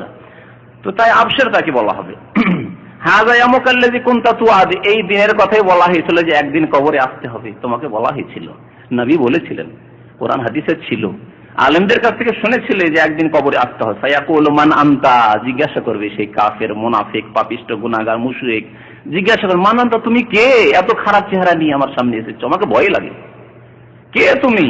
ফাওয়াজহুকাল ওয়াজহু ইয়াজিউ বিশশাররি, তোমার চেহারাটা আমার জন্য মনে হচ্ছে অমঙ্গল নিয়ে এসেছে, আমার জন্য সর্বনাশ ডেকে নিয়ে এসেছে। ফায়াকুলু আনা আমালুকাল খাবিস, আমি তোমার খবিস আমল, তুই ফজরে শুয়ে থাকতে, তোমার শিরক, কবরে গিয়ে সিজদা করতে, কবরে গিয়ে খাসি মোরগ জবাই করতে, তুমি গীবত করতে, চুগলখড়ি করতে, তুমি বেঈমানি আত্মসাৎ করেছিলে মানুষের ধন দৌলত, টাকা পয়সা ইত্যাদিতে, তোমার খবি, তুমি মা বাবাকে কষ্ট দিয়েছিলে ইত্যাদি ইত্যাদি। আনা আমালুকাল খাবিস, আমি তোমার খবিস আমল, খারাপ নোংরা আমলগুলি যে দুনিয়াতে করেছিলে, তাই তুমি জিনা করেছিলে, তুমি মদ খেয়েছিলে, ওইগুলি আমাকে আল্লাহ তোমার কাছে পাঠিয়েছে। ফায়াকুলু, তখন বলবে যে এই এখনই যে এই অবস্থা, তো বাকি যে কি হবে? তাই সে কি বলবে? কাফের, মুশরিক, গুনাহগার, পাপিষ্ট কি বলবে? রব্বে লা তুকিমিস সা, আল্লাহ কিয়ামত কায়েম করিও না। আল্লাহ যা হবে এখানে হোক, আল্লাহ কিয়ামত কায়েম করিও না। কিয়ামত কায়েম হলে পুলসেরাত, বিচার, হিসাব নিকাশ, সারা জীবনে বিস্তারিত হিসাব দিতে হবে, জবাব দিতে হবে, আর জাহান্নামে যেতে হবে, চিরকাল জাহান্নামে থাকতে হবে। রব্বে লা তুকিমিস সা, এই ছিল, এটি হচ্ছে বিস্তারিত হাদিস, যা বড় সংক্ষেপে আপনাদের সামনে পেশ করলাম, পুরোটাই পেশ করিনি। তবে কবরের জীবনের সাথে সম্পর্কিত কথাগুলি প্রায় চলে এসেছে। আর একটি হাদিস রয়েছে, যে হাদিস দ্বারা আমরা জানতে পারি যে একটি গুরুত্বপূর্ণ বিষয়, যারা মারা যায়, মারা যাওয়ার পরে তাদের আপনজনদের সাথে, পরিচিত ব্যক্তিদের সাথে দেখা সাক্ষাৎ হয় কিনা, অনেকেই প্রশ্ন করেন। এই হাদিসটি নাসাইতে রয়েছে, তাদের সাথে দেখা সাক্ষাৎ হয়, এই হাদিস প্রমাণ করে। নবী করিম সাল্লাল্লাহু আলাইহি ওয়াসাল্লাম এই হাদিসে বলেছেন যে যখন মুমিনের মওতের সময় চলে আসে, তখন রহমতের ফেরেশতা আসেন, রেশমের কাপড় নিয়ে আসেন ইত্যাদি, সব কথাবার্তা বর্ণনা করেছেন। আর খুব সুগন্ধি ছড়ায়, তারপরে তার আত্মাকে আসমানের দিকে নিয়ে চলে যায়, কারণ মুমিনের আত্মা আসমানের উপরে, আকাশের উপরে ইল্লিনে নিয়ে চলে যায়। হাত্তা ইয়াতুনা বিহি বাবাস সামাই ফায়াকুলুনা, আসমানে যে ফেরেশতাগণ রয়েছেন তারা মা তিয়া বাহাজার রি, এত সুন্দর সুগন্ধি কোথা থেকে আসলো, কে কাকে নিয়ে এসেছেন আপনারা? ফেরেশতাদেরকে বলছে, কার আত্মা কার রূহ নিয়ে এসেছেন? আল্লাতী জাআতকুম মিনাল আরদি, জমিন থেকে নিয়ে এসেছেন কাকে? ফায়াতুনা বিহি আরওয়াহাল মুমিনিন, মুমিনদের আত্মার জগতে অর্থাৎ ইল্লিনে নিয়ে আসা হয়। যখন সেখানে নিয়ে আসা হয়, ফালাহুম আসাদ্দু ফারহান বিহি মিন আহাদিকুম বিগায়বিহি ইয়াকদামু আলাইহি, মুমিনদের আত্মার কাছে যেখানে কারো বাবা রয়েছে, কারো মা আগে চলে গেছে, ইন্তেকাল করেছে, রয়েছে দাদা দাদি রয়েছে, নানা নানি রয়েছে, ভাইয়েরা রয়েছে, আত্মীয় স্বজন রয়েছে, কারো স্ত্রী রয়েছে, কারো স্বামী রয়েছে, হয়তো স্ত্রী আগেই মারা গেছে, স্ত্রী আগে আছে, পরে স্বামী যাচ্ছে, অথবা স্বামী আগে মারা গেছে, স্বামী চলে গেছে, আর এই বিধবা ইন্তেকাল হওয়ার পরে যাচ্ছে, আপনজনদেরকে পেয়ে গেছে। আর ওয়াহুল মুমিনিন, যদি মুমিন হয় আর নেক আমল থাকে তাহলে গিয়ে সাক্ষাৎ হচ্ছে ওখানে। বলছেন নবী করিম সাল্লাল্লাহু আলাইহি সাল্লাম এই হাদিসে যে তারা এত খুশি হয় যে যেমন দীর্ঘদিন কেউ যদি বিদেশে থাকে, অনেকে এখানে প্রবাসী জীবনে, আমরা প্রবাসী জীবনে 5 বছর 7 বছর 10 বছর, আমাদের কয়েক ভাই এখানে গেল, ছুটি গেল 10 বছর পরে, 10 বছর পরে দেশে যদি যায়, মা কত খুশি হবে, বাবা কত খুশি হবে, ভাই বোন কত খুশি হবে, কত খুশি হবে। দুনিয়াতে যে খুশি হয় দীর্ঘদিন পরে দেখা সাক্ষাতে, আপনজনের সাথে, বন্ধুদের সাথে, আত্মীয় স্বজনের সাথে দেখা সাক্ষাতে, তার চাইতে বেশি খুশি হবে ওই মুমিন আত্মারা। মুমিনদের যে রূহ রয়েছে তারা খুব খুশি হবে একে পেয়ে। ফায়াসআলুনাহু, জিজ্ঞাসা করবে, যখন দুনিয়া থেকে আসলে নতুন নতুন এসেছে, জিজ্ঞাসা করে মাযা ফাআলা ফুলানুন, আচ্ছা আমাদের গ্রামের ওই যে একজন বৃদ্ধ ছিলেন ওনার কি খবর, আর ভাইগুলির কি খবর, আরো যে আমাদের ভাই ছিল ভাইয়ের কি খবর, অমুক ব্যক্তির কি খবর, অমুক মহিলার কি খবর, আমার দাদির কি খবর, ইত্যাদি ইত্যাদি, আমার মেয়ের কি খবর, আমার নাতির কি খবর, এই জিজ্ঞেস করবে। অমুক সাহেবের কি খবর, অমুক নেতা চেয়ারম্যানের কি খবর, অমুক এমপির কি খবর, আরে ও তো মারা গেছে। বলছেন নবী করিম সাল্লাল্লাহু আলাইহি ওয়াসাল্লাম ফায়াসআলুনাহু, আত্মারা জিজ্ঞাসা করে মাযা ফাআলা ফুলানুন ফুলানুন, অমুক অমুকের কি হয়েছে, মাযা ফাআলা ফুলান, ফায়াকুলুনা দাউহু, তারা আবার আপোষে একে অপরকে বলতে লাগবে যে এত তাড়াহুড়া করিও না, এখন ছাড়ো, একটু একটু একটু আরাম তো করতে দাও, এখন চিন্তায় আছি, দুনিয়া ছেড়ে এসেছে, স্ত্রী ছেড়ে এসেছে, কেউ কেউ স্বামী ছেড়ে এসেছে, কেউ ভাই বোন ছেড়ে এসেছে, বাবা মা ছেড়ে এসেছে, ধন দৌলত ছেড়ে এসেছে, বাড়ি ঘর ছেড়ে এসেছে, চাকরি বাকরি ছেড়ে এসেছে, একটা চিন্তায়, দুনিয়ার চিন্তায় রয়েছে। দুনিয়ার দুশ্চিন্তায় এখন আছে, চিন্তা করছে যে আমার বাড়ির কি হইলো, হয় রে, কে দেখাশোনা করবে, আমার স্ত্রীকে দেখাশোনা করবে, আমার ছেলে মেয়ের কে দেখাশোনা করবে, আমার বৃদ্ধ বাবা মা ছিল তাদেরকে দেখাশোনা করবে, এইসব চিন্তায় ব্যস্ত আছে। একটু ওকে সময় নিতে দাও, ছেড়ে দাও, তাড়াহুড়া করিও না, এই জবাবগুলি পরে নেব। তারপরে জিজ্ঞাসা করে কি খবর, কি খবর, ফাইজা কালা আমা আতাকুম, তারপরে যখন আবার কথাবার্তা হইতে লাগে একটু পরে, আরাম বিশ্রামের পরে, তখন এ বলে যে নতুন গিয়েছে, নতুন মেহমান দুনিয়া থেকে গিয়েছে, সে বলে আচ্ছা ওই চেয়ারম্যান সাহেব আপনাদের কাছে আসেনি, ওই এমপি আপনাদের কাছে আসেনি, ওই আমার আব্বা আপনাদের কাছে আসেনি, ওই আমার ভাই আপনাদের কাছে আসেনি, অমুকের স্ত্রী আপনাদের কাছে এখানে আসেনি, দেখা সাক্ষাৎ হয়নি? বলছে না, তা তো আসেনি, এখানে কোনো খোঁজ খবর নাই। কালু যহিবা বিহি ইলা উম্মিহি হাবিয়া, তাহলে বোঝা যাচ্ছে হাবিয়া নামক জাহান্নামে নিয়ে যাওয়া হয়েছে। হাবিয়া জাহান্নামের একটি নাম হচ্ছে, দোজখের নাম হচ্ছে হাবিয়া। যখন এখানে আসেনি চেয়ারম্যান সাহেব, এমপি সাহেব, মিনিস্টার সাহেব এখানে আসেনি, আরে মারা গেছে তো, অনেক দিন হয়ে গেল, আমার আগেই মারা গেছে, আসেনি, তাহলে ও জাহান্নামে চলে গেছে, জাহান্নামে চলে গেছে। তাহলে এর দ্বারা কি বোঝা গেল যে দুনিয়া থেকে যে যায় মেহমান, নতুন মেহমান দুনিয়া থেকে পাড়ি দিয়ে আখিরাতের দিকে যদি মুমিন হয় তাহলে মুমিন আত্মার সাথে সাক্ষাৎ হয়। নবী করিম সাল্লাল্লাহু আলাইহি ওয়াসাল্লামের ওই হাদিসটি দ্বারাও এই বিষয়টি আরো প্রমাণিত হয়। একবার ফাতেমা রাদিয়াল্লাহু তাআলা আনহা, নবী করিম সাল্লাল্লাহু আলাইহি ওয়াসাল্লাম মৃত্যু সজ্জায়, ইন্তেকালের পূর্ব মুহূর্তে নবী করিম সাল্লাল্লাহু আলাইহি ওয়াসাল্লাম কানে কানে ফাতেমাকে একটু ইশারা করলেন, তোমার সাথে একটা কথা বলবো। কথা বললেন, একবার যখন কথা বললেন ফাতেমা রাদিয়াল্লাহু তাআলা আনহা তখন কান্না শুরু করলেন, কান্না ভেঙে পড়লেন তিনি। নবী করিম সাল্লাল্লাহু আলাইহি ওয়াসাল্লাম আরেকবার ইশারা করলে বললেন যে একটু কথা বলবো, কানটা এগিয়ে নিয়ে গেলেন ফাতেমা রাদিয়াল্লাহু তাআলা আনহা, নবী করিম সাল্লাল্লাহু আলাইহি ওয়াসাল্লাম আরেকবার কথা বলে ফাসারা, তার সাথে চুপি সুরে কথা বলে কানে কানে কথা বললেন। সাথে সাথে একটু আগে কান্না করছিলেন ফাতেমা রাদিয়াল্লাহু তাআলা, হাসতে শুরু করলেন। এই দৃশ্য মা আয়েশা রাদিয়াল্লাহু তাআলা আনহা দেখছিলেন। তখন জিজ্ঞাসা করেন, নবী করিম সাল্লাল্লাহু আলাইহি ওয়াসাল্লামের ইন্তেকাল হয়ে গেল, দাফন কাফন হয়ে গেল, তারপরে আয়েশা রাদিয়াল্লাহু তাআলা আনহা জিজ্ঞাসা করলেন, প্রথমে জিজ্ঞাসা করেছে, তখন বলেন যে না, নবী করিম সাল্লাল্লাহু আলাইহি ওয়াসাল্লামের একটি সির গোপনীয় বিষয় আল্লাহ নবী কানে কানে বলেছেন, সুতরাং তোমাদেরকে বলবো না। কিন্তু যখন নবী সাল্লাল্লাহু আলাইহি ওয়াসাল্লাম বিদায় নিলেন, তারপরে বারবার করে পিড়াপিড়ি করে জিজ্ঞাসা করা শুরু করলেন। আয়েশা রাদিয়াল্লাহু আনহা, বলো বলো, একবার তুমি কান্না করলে আল্লাহ নবীর কথা শুনে, তোমার আব্বার কথা শুনে, আর একবার তুমি হাসতে লাগলে কেন, হঠাৎ করে কেমন করে তোমার হাসি আসলে বুঝতে পারলাম না। বললেন ফাতেমা যখন রাদিয়াল্লাহু তাআলা আনহা, আমার আব্বা রাসূলুল্লাহ সাল্লাল্লাহু আলাইহি ওয়াসাল্লাম যখন বললেন যে মা আর বাঁচবো না, আমি বেশিক্ষণ বাঁচবো না, থাকবো না, তখন আমি কান্না শুরু করলাম। তারপরে দ্বিতীয়বার যখন আমার সাথে কানে কথা বললেন যে মা চিন্তা করিও না, আমার পরিবারের, আমার বংশের প্রথম ব্যক্তি যে আমার সাথে সাক্ষাৎ করবে সে তুমি তাড়াতাড়ি চলে আসবে আমার কাছে, তুমি তাড়াতাড়ি আমার কাছে চলে আসবে। ফাতেমা রাদিয়াল্লাহু তাআলা আনহা শুনে হাসতে শুরু করলেন, আলহামদুলিল্লাহ, আব্বার কাছে চলে যাব। কতদিন পরে তাঁর ইন্তেকাল হয়েছিল, আল্লাহ নবীর ইন্তেকালের বলতে পারেন কেউ? হ্যাঁ, মাত্র 6 মাস, মাত্র 6 মাস। আর 6 মাসও তিনি অসুস্থ, আব্বার শোকে অসুস্থ অবস্থায় কাটিয়েছিলেন। অসুস্থ অবস্থা থেকে 6 মাস পরে তার ইন্তেকাল হয়ে গেল। দেখেন, এই বিষয়টি আমি এই জন্যই বলছি আপনাদের সামনে যে আমরা যখন দুনিয়া ছেড়ে যাব, কেউ দুনিয়া ছেড়ে যেতে রাজি নয়, কিন্তু যখন আমরা আখিরাতের দিকটা ভালো করে লক্ষ্য রাখবো, তখন দুনিয়ার উপর মায়া আমাদের তেমন থাকবে না। আমাদের দুনিয়ায় যদি আপনজন কেউ থাকে, তাহলে আপনজন অনেকে চলে গেছে। যদি আমরা সৎ কর্মশীল হয়ে যাই, নেক আমল করে যাই, আল্লাহ যদি ভালো করে ইবাদত বন্দি করে যাই, আখিরাতে পাড়িয়ে দিই, তাহলে যদি ছেলে মেয়েদেরকে ছেড়ে যাই, তো আব্বা আম্মাকে পেয়ে যাব, দাদা দাদিকে পেয়ে যাব, নানা নানিকে পেয়ে যাব, অনেক ভাই ব্রাদার বন্ধু বান্ধবকে পেয়ে যাব, অনেক আলেম ওলামাকে পেয়ে যাব, আল্লাহর নেক বান্দাদেরকে পেয়ে যাব, তাদের সংসর্গ পেয়ে যাব।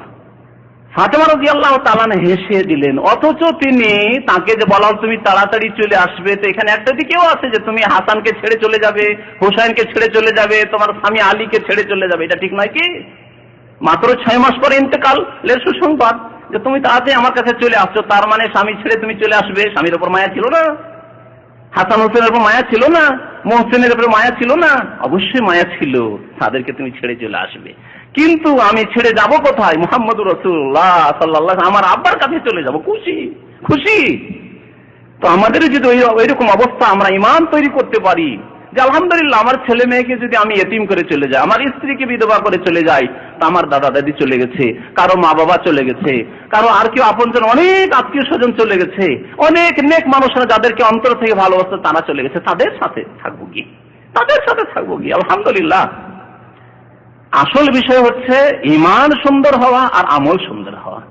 ঈমান এবং আমল সুন্দর যদি থাকে তো দুনিয়াতেও শান্তি রয়েছে, আর আখিরাতে গেলে তো শান্তি অবশ্যই রয়েছে। আসল শান্তি রয়েছে আখিরাতের শান্তি, কবরে জীবনের শান্তি, পরকালের শান্তি। এই হাদিসটি নাসাইতে রয়েছে। তো তারপরে আরেকটি বিষয়, সময় শেষ হতে আরেকটি বিষয় যেটা বলতে চাইছিলাম, সেটা হচ্ছে যে কবরের আযাবের কারণ কি, কেন কবর আযাব হবে। নবী করিম সাল্লাল্লাহু আলাইহি সাল্লামের একটি হাদিসে রয়েছে এর মুখ্য কারণ শিরক। কয়েকটি কবরের পাশ দিয়ে নবী করিম সাল্লাল্লাহু আলাইহি সাল্লাম অতিক্রম করছিলেন, সেখানে আযাব হচ্ছিল। ওহীর মাধ্যমে নবী করিম সাল্লাল্লাহু আলাইহি সাল্লাম জানতে পারলেন, আর তারা ছিল মুশরিক, শিরক করে মারা গেছে। মনে রাখতে হবে এই ক্ষেত্রে যে কোনো কাবিরা গুনাহ হচ্ছে কবরের আযাবের কারণ। যে কোনো কাবিরা গুনাহ, শিরক করা, কুফরি করা, মুনাফিকি, নামাজ ত্যাগ করা, রোজা ছাড়া, যাকাত না দেওয়া, হজ ফরজ হয়েছে হজ না করা, হজ না করে মরে যাওয়া ইত্যাদি, মাতা পিতার সেবা না করা, মাতা পিতাকে কষ্ট দেওয়া, জিনা ব্যভিচার করা, মাদক দ্রব্যর ব্যবহার ইত্যাদি, যত রকমের খুন করা, যতগুলি গুনাহ রয়েছে, গীবত করা, চুগলখড়ি করা, পেশাব থেকে না বাঁচা, এর মধ্যে 2-4টি কাবিরা গুনাহের কথা হাদিসে উল্লেখ আছে। বাকি মনে রাখতে হবে যে কোনো কাবিরা গুনাহই হচ্ছে কবরের আযাবের কারণ। সুতরাং কাবিরা গুনাহ থেকে সব সময় বেঁচে থাকতে হবে, আর সাগিরা থেকেও বাঁচাতে হবে। কারণ সাগিরা যদি ঘন ঘন হইতে লাগে, বেশি বেশি হইতে লাগে, সেটা কাবিরাতে বড় গুনাহে পরিণত হয়ে যাবে, যেমন হাদিসে রয়েছে। সুতরাং ছোট গুনাহ থেকেও নিজেকে বাঁচিয়ে রাখতে হবে, কাবিরা থেকে তো অবশ্যই বেঁচে থাকতে হবে। কারণ কাবিরা গুনাহ মানুষকে ধ্বংস করে দেয়, মানুষকে ধ্বংস করে দেয়, মানুষের ঈমানকে ধ্বংস করে দেয়, মানুষের আমলকে ধ্বংস করে দেয়। তো নবী করিম সাল্লাল্লাহু আলাইহি ওয়াসাল্লামের একটি হাদিসে রয়েছে শিরকের কথা, সেই হাদিসের একটা অংশ আপনাদেরকে শোনাই। নবী সাল্লাল্লাহু আলাইহি ওয়াসাল্লাম একবার মদিনায় একটি বাগানের পাশ দিয়ে যাচ্ছিলেন, নাজ্জার গোত্রের, বানু নাজ্জারের, আর চেপেছিলেন তিনি খচ্চরে। খচ্চর ঘোড়ার চাইতে ছোট হয় আর গাধার চাইতে বড় হয় খচ্চর। ও নাহানু মাহু, সাহাবারা বলছেন আমরাও তার সাথে ছিলাম। যায়েদ বিন সাবিত রাদিয়াল্লাহু তাআলা বলছেন আমি সাথে ছিলাম।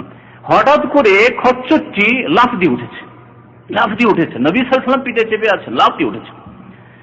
ফাকাদাত তুলকিহি, এমন হে লাফ দিয়ে উঠেছে মনে হচ্ছে নবী সাল্লাল্লাহু আলাইহি ওয়াসাল্লামকে ফেলে দিবে পিঠ থেকে। ওয়াইজা আকবরুন সিত্তাতুন আও খামসাতুন আও আরবাতুন, আর সেখানে হয় 6টি বা 5টি বা 4টি কবর ছিল, বর্ণনাকারী সন্দেহ। নবী করিম সাল্লাল্লাহু আলাইহি ওয়াসাল্লাম জিজ্ঞাসা করলেন মান ইয়ারিফু আসহাব হাযিহিল আকবর, এই কবরবাসীদেরকে কে চেনে, এখানে কাদের কবর আছে, কারা এখানে আছে? ফাকালা রাজুলুন, একজন বলেন আমি চিনি। ফামাতা মাতা হাওলাই, জিজ্ঞাসা করেন নবী করিম সাল্লাল্লাহু আলাইহি ওয়াসাল্লাম যে এরা কখন মারা গেছে? বলেন কালু মাতু ফিল ইশরাকে, এরা শিরকের অবস্থায় মারা গেছে, এরা শিরকের অবস্থায় মারা গেছে। তাহলে পুতুল পূজার শিরক হোক, আর কবরে সেজদা করা শিরক হোক, আর কবরে খাসি মোরগ জবাই করা শিরক হোক, আর কবরে চাদর চড়ানোর শিরক হোক, আর কবরে গিয়ে ফরিয়াদ করা সন্তান চাওয়ার শিরক হোক, আর কবরে গিয়ে রোগ ভালো করার আশা করা এই শিরক হোক, আর তাবিজ বানাই শিরক হোক, আর আল্লাহ ছাড়া অন্যের কসম করাই শিরক হোক, লোক দেখানো আমলের শিরক হোক, ছোট শিরক হোক আর বড় শিরক হোক, শিরক হচ্ছে মুখ্য কারণ কবরের আযাবের। এই হাদিসটি দ্বারা জানা গেল। নবী সাল্লাল্লাহু আলাইহি ওয়াসাল্লাম বললেন যে এরা কখন মারা গেছে? সাহাবী বললেন যে এরা শিরকের অবস্থায় মারা গেছে। তারপরে নবী করিম সাল্লাল্লাহু আলাইহি ওয়াসাল্লাম বললেন ইন্না হাযিহিল উম্মাহ তুবতালা ফি কুবুরিহা, এই উম্মতের লোকদেরকে কবরে পরীক্ষা করা হবে, এবং পরীক্ষার পরে যদি পরীক্ষা উত্তীর্ণ না হতে পারে, পাশ না করতে পারে, তাহলে তাদেরকে আযাব দেওয়া হবে। তারপরে নবী করিম সাল্লাল্লাহু আলাইহি ওয়াসাল্লাম বললেন যে তোমাদেরকে এখানে যে আযাব হচ্ছে আমি শুনতে পাচ্ছি। যদি এই আশঙ্কা, এই ভয় না থাকতো যে আমি যদি আজকে তোমাদেরকে শুনিয়ে দিই তো তোমরা কাউকে দাফনই করবে না, ভয় দাফন করে ছেড়ে দিবে, লাশকে মাটিতে ফেলে দিবে, যে মাটির নিচে দিবই না। বাবা মারা গেছে মাটির উপর ফেলে রেখে দিবেন, পচবে সরবে। মা মারা গেছে রেখে দিবেন, স্ত্রী মারা গেছে রেখে দিয়ে দিবেন, স্বামী মারা গেছে রেখে দিবেন ভয়ে, যদি তোমাদেরকে কবর অবস্থা শুনিয়ে দিই। মুসলিম শরীফের হাদিস। বলছেন নবী সাল্লাল্লাহু আলাইহি ওয়াসাল্লাম আল্লাহ তাদাফানু, আমার এই আশঙ্কা ভয় যদি না হইতো যে তোমরা দাফন করা ছেড়ে দিবে, মাইয়াতকে মৃতকে দাফন করা ছেড়ে দিল্লাহ দাউতুল্লাহ, তবে আল্লাহর কাছে আমি দোয়া করতাম আইয়ুসমিআকুম মিন আযাবিল কবরি আল্লাযী আসমা মিনহু, যেই কবরের আযাব আমি শুনতে পাচ্ছি, এই পশু এই খচ্চর শুনতে পাচ্ছে, সেটা তোমাদেরকে শোনাই দিতাম। কিন্তু ভয় যদি তোমরা শুনতে পাও তো এত ভীত সন্ত্রস্ত হয়ে যাবে যে কেউ কাউকে দাফন করবে না, মাটিতে দাফনই করবে না। সুম্মা আকবালা আলাইনা বিওয়াজহি, তারপর নবী করিম সাল্লাল্লাহু আলাইহি ওয়াসাল্লাম ফিরে দেখলেন সাহাবায়ে কেরামদেরকে আর বললেন তাআউযু বিল্লাহি মিন আযাবিন নার, জাহান্নামের আযাব থেকে আল্লাহর কাছে আশ্রয় কামনা করো। কালু সাহাবারা নাউযু বিল্লাহি মিন আযাবিন নার, বললেন তাআউযু বিল্লাহি মিন আযাবিল কবর, কবর আযাব থেকে আল্লাহর কাছে পানাহ চাও, আশ্রয় কামনা করো। সাহাবারা নাউযু বিল্লাহি মিন আযাবিল কবর, তাআউযু বিল্লাহি মিনাল ফিতানি মা যাহারা মিনহা ওয়া বাতান, ফিতনা থেকে প্রকাশ্য অপ্রকাশ্য গোপনীয় সমস্ত রকমের ফিতনা আপদ বিপদ থেকে আল্লাহর কাছে তোমরা পানাহ চাও, আশ্রয় চাও। সাহাবায়ে কেরাম সেই দোয়া নাউযু বিল্লাহি মিনাল ফিতানি মা যাহারা মিনহা ওয়া বাতান। নবী সাল্লাল্লাহু আলাইহি ওয়াসাল্লাম চতুর্থবারে বললেন তাআউযু বিল্লাহি মিন ফিতনাতিদ দাজ্জাল, দাজ্জালের ফিতনা থেকে, দাজ্জালের সমস্যা থেকে, দাজ্জালের ঈমান হরণ করা থেকে আল্লাহর কাছে তোমরা পানাহ চাও। সাহাবারা বলেন নাউযু বিল্লাহি মিন ফিতনাতিদ দাজ্জাল, দাজ্জালের ফিতনা থেকে আল্লাহ তোমার আশ্রয় কামনা করি। এই মুসলিমের হাদিস। এই হাদিস দ্বারা বুঝতে পারলাম যে কবর আযাব হওয়ার মুখ্য কারণ হচ্ছে শিরক। এছাড়া যতগুলি কাবিরা গুনাহ রয়েছে, আরেকটি হাদিসে রয়েছে 2 কবরে আযাব হচ্ছিল, বুখারী মুসলিম শরীফের হাদিস। নবী করিম সাল্লাল্লাহু আলাইহি ওয়াসাল্লাম শুনতে পেলেন এখানেও ফাসামিয়া সাওতা ইনসানাইনি ইউআযাবানি ফি কুবুরিহিমা, 2 মানুষের আওয়াজ শুনতে পাচ্ছেন যে কবরে তাদের আওয়াজ হচ্ছে আযাবের, চিৎকার করছে, কবর আযাব হচ্ছে। নবী করিম সাল্লাল্লাহু আলাইহি ওয়াসাল্লাম শুনতে পাচ্ছেন, বলে ইন্নাহুমা লা ইউআযাবানি ওয়া মা ইউআযাবানি ফি কাবীর, এদেরকে আযাব হচ্ছে কিন্তু খুব বড় কাজ নয়, কাবিরা গুনাহ, কিন্তু এমন বড় মুশকিল কাজ ছিল না, ইচ্ছা করলে তারা এই কাবিরা গুনাহ থেকে বাঁচতে পারত, সহজ ব্যাপার ছিল। তারপরে সংক্ষেপে বলছেন নবী করিম বলেন আম্মা আহাদুহুমা ফাকানা ইয়ামশি বিন নামিমা, তাদের একজন চুগলখড়ি করে বেড়াইত। চুগলখড়ি করা মানে ফিতনার জন্য, লড়াই ঝগড়া বিবাদ লাগিয়ে দেওয়ার জন্য একজনের কথা আরেকজনের কাছে পৌঁছে দেওয়া। কখনো হয়তো আমি বা আপনি কোনো ব্যক্তি, কোন একটি লোকের কোনো দোষ একটা উল্লেখ করলেন, বললেন কিছু, যেটা ও শুনলে হয়তো খারাপ লাগবে, হয়তো কাজকর্মে কোনো জায়েজ হইতে পারে, না জায়েজ হইতে পারে। অনেক সময় প্রয়োজনে বিবাহ শাদী লাগছে, আর জিজ্ঞাসা করছে ভাই ওই ছেলে বিয়ে করতে চায়, তাকে বিয়ে দেওয়া যাবে? তাহলে আসল কথা বলতে হবে। এই গীবত জায়েজ, এটাকে গীবত সম্পর্কে আলোচনা করেছি। আর আরেকজন লোক এসে শুনছিল এরকম যে ওই যে বিয়ের জন্য যে দেখতে জামাই দেখতে এসছে বা মেয়ে দেখতে এসছে, ওদেরকে বললো যে না মেয়েটি ভালো নয়, ছেলেটি ভালো নেই। শুনে গিয়ে ওই মেয়ের বাড়িতে বা ছেলের বাড়িতে গিয়ে জানিয়ে দিল, আর জানো তোমাদের বিয়েটা কেন ভাঙলো? এই জন্যই তো ভাঙলো, ওই যে লোকটি যা জানতো না, ওই যে অমুক হাফিজ সাহেব ওকে জিজ্ঞাসা করেছিল যে লোকটি কেমন, মেয়েটি কেমন, বলছে না ভালো না, খবরদার এখানে বিয়ে দিয়েন না, সমস্যা হবে। আর কি কি না হতে পারে বলুন, মারামারি জীবনও নিয়ে নিতে পারে, আমাদের বিয়ে ভাঙালিতে সারা জীবনের জন্য শত্রুতা। এই হচ্ছে চুগলখড়ি। তাহলে ফিতনা লাগাবার জন্য, ঝগড়া বিবাদ লাগাবার জন্য যে যদি একের কথা অন্যকে পৌঁছানো হয় তার নাম হচ্ছে চুগলখড়ি। কিন্তু সংশোধনের জন্য যদি কারো কথা পৌঁছানো হয় অথবা কারো উপকার করার জন্য, ভাই আমার একটা মেসেজ আছে, খবর আছে, তো অমুক ভাই ওর কাছে টেলিফোন নাই, খবরটা পৌঁছে দিন যেন এই কাজটি করে, ভালো না মন্দ কাজ? ভালো কাজ, কারণ আপনি ফিতনা লাগাবার জন্য করেন, উপকার করার জন্য করেছেন। তাহলে ফিতনা ঝগড়া বিবাদ লাগাবার জন্য যে একের কথা অন্যকে পৌঁছানো তার নাম হচ্ছে নামিমা, চুগলখড়ি করা, কাবিরা গুনাহ। এর মাধ্যমে সম্পর্ক খারাপ, আপনজনদের মাঝে সম্পর্ক খারাপ হয়েছে। আর আরেকজন কি করতো, লা ইয়াস্তাতিরু মিনাল বল, পেশাব করার সময় পর্দা করতো না, দাঁড়িয়ে পেশাব করা শুরু করতো যেখানে সেখানে। এক শ্রেণীর প্যান্ট পরা লোকেরা আছে দাঁড়িয়ে যেখানে সেখানে পেশাব করছে, অথবা বসে করলেও দেখবেন নদীর আশেপাশে, নদীর পাড়ে যারা বাস করে তারা কি করে, হ্যাঁ, নদীর পাড়ে কত লোক আসছে আর যাচ্ছে আর মাথা নিচে করে পায়খানে বসে গেছে, দেখেছেন এরকম দৃশ্য? যেখানে নদী আছে, নদী এলাকার লোকেরা সব জানে, মাথা নিচে করে, চোখে চোখে না দেখলি হলো, চার চোখে এক জায়গায় না হইলি হলো, বসে গেছে পেশাব পায়খানা করতে বসে গেছে, আর ওদিকে দেখা দেখি না, সবাই দেখছে তাকে। যেটি হচ্ছে কাবিরা গুনাহ, কবর আযাবের কারণ। পেশাবের সময় পায়খানার সাথে পর্দা করতো না। আর একটা হাদিস, লা ইয়াস্তানজিহু মিন বাউলিহি, নিজের পেশাব থেকে বাঁচতো না, পেশাব করার সময় শক্ত মাটি দিয়ে পেশাব করতে শুরু করলো, পেশাব ছিটে এসে কাপড়ে পড়লো, পায়ে পড়লো, ওই অবস্থায় থেকে গেল। নামাজ পড়লো, ওই অবস্থায় তো নামাজ পড়লো। আর যারা বেনামাজি তাদের তার পরোয়াই নেই, যারা নামাজ পড়ে না তাদের তার পরোয়াই নেই, পেশাব গায়ে পড়লেই কি আর কাপড়ে পড়লেই কি, বরং তাদের প্যান্ট খারাপ থাকলেই সুবিধা, তাই না? তাদের কাপড় খারাপ থাকলেই সুবিধা। কারণ আমাদের দেশের বেনামাজিরা কুটুম বাড়ি গেলে, আত্মীয় স্বজনের বাড়ি গেলে, যদি নামাজি বাড়িতে যায়, দিনদার বাড়িতে, আমি দেখেছি আমার এক চাচাতো মামা, দূরের মামা, কোনো কাজে এসছে, আর আমার আব্বা খুব শক্ত মানুষ ছিল, ও পানি দিলেই দিল, যতই বেনামাজি ও পানি দিতে হবে, আমাদেরকে হুকুম করতে পানি দিয়ে আসো, পানি দিতে যাই, মামা নামাজ পড়বো না, আমাকে তো বলেই দিল আমি নামাজ পড়বো না। আমার আব্বা বলছে নামাজ পড়েন, বলছে কাপড় খারাপ। তো বেনামাজিদের আমাদের দেশে কাপড়ই খারাপ থাকে সব সময়, মহিলাদের তো মাসে 5 দিন খারাপ থাকে, আর বেনামাজিদের সারা মাস, সারা জীবন খারাপ থাকে, সারা জীবন খারাপ থাকে এদের, ঠিক না? সব সময় বলবে যেখানে যাক না নামাজ পড়ে, বলছে কাপড় খারাপ, এদের কাপড় সবসময় খারাপ থাকে। গুরুত্বপূর্ণ বিষয়, খুব সংক্ষেপে আমি বলে দিচ্ছি বিষয়টি। সেটা হচ্ছে কবরের আযাব সম্পর্কে যারা সন্দিহান, দেখতে পায় না কেমন করে মানব, যারা ইসলামের ধারে ধারে না, জাতিতে মুসলমান, নামে মুসলমান, তাদের সন্দেহ এইরকম স্বাভাবিক ব্যাপার। দেখতে পায় না কেমন করে বিশ্বাস করবো কবরের আযাব হচ্ছে না হচ্ছে না, হুজুরদের কথা। আরে হুজুরদের কথা না, হুজুরদের হুজুর, আপনাদের হুজুর মুহাম্মদ রাসূলুল্লাহ সাল্লাল্লাহু আলাইহি সাল্লামের কথা।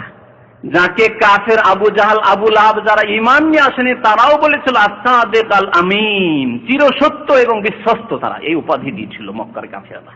যদি কালেমা লা ইলাহা ইল্লাল্লাহ তিনি না নিয়ে আসতেন তাদের কাছে, তাহলে তারা তাকে সাদেক আমিন এই উপাধি দিয়েছিল এবং টাকা পয়সা আমানত সব জমা রাখতো নবী করিম সাল্লাল্লাহু আলাইহি ওয়াসাল্লামের বাড়িতে। তিনি বলেছেন। তো এই বিষয়টি খুব সংক্ষেপে বলে দিচ্ছি, এই সন্দেহ কেমন করে দূর করে। প্রথম কথা এই সংবাদ দিয়েছেন চিরসত্যবাদী যিনি মুহাম্মদুর রাসূলুল্লাহ সাল্লাল্লাহু আলাইহি ওয়াসাল্লাম। কোরআনে ইঙ্গিত রয়েছে, যেমন আয়াতগুলি বলেছি আর ফিরাচ্ছি, আর হাদিসে স্পষ্ট রয়েছে যে কবরে আযাব হয়, কবরে নিয়ামত হয়। সৎ লোকদের জন্য আল্লাহর নিয়ামত রয়েছে, অসৎ লোকদের জন্য আযাব রয়েছে।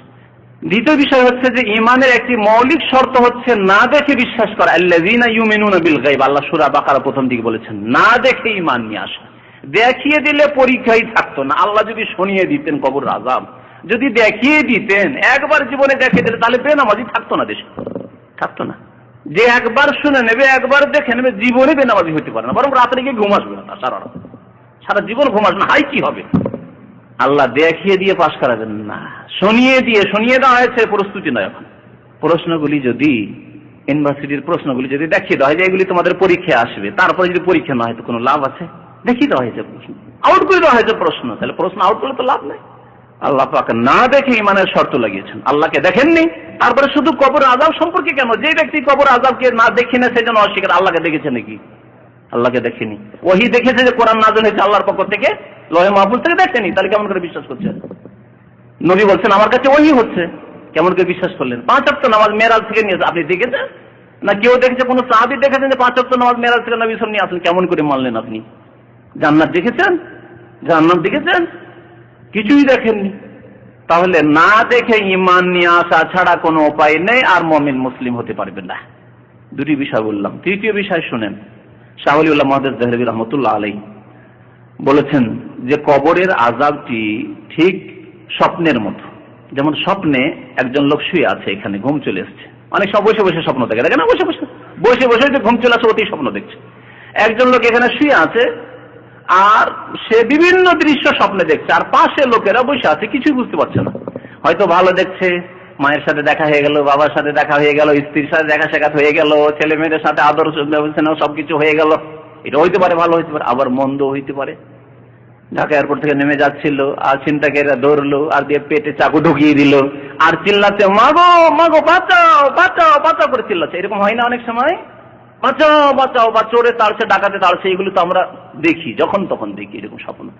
চোর ডাকাতে শত্রুতে তাড়ছে আর পালিয়ে চলে যাচ্ছি, পালাচ্ছি, বাঁচাও বাঁচাও, পালাইতেও পারছি না, চিৎকার করছি, কেউ শুনছে কি শুনছে না কিছু বুঝতে পারছি না।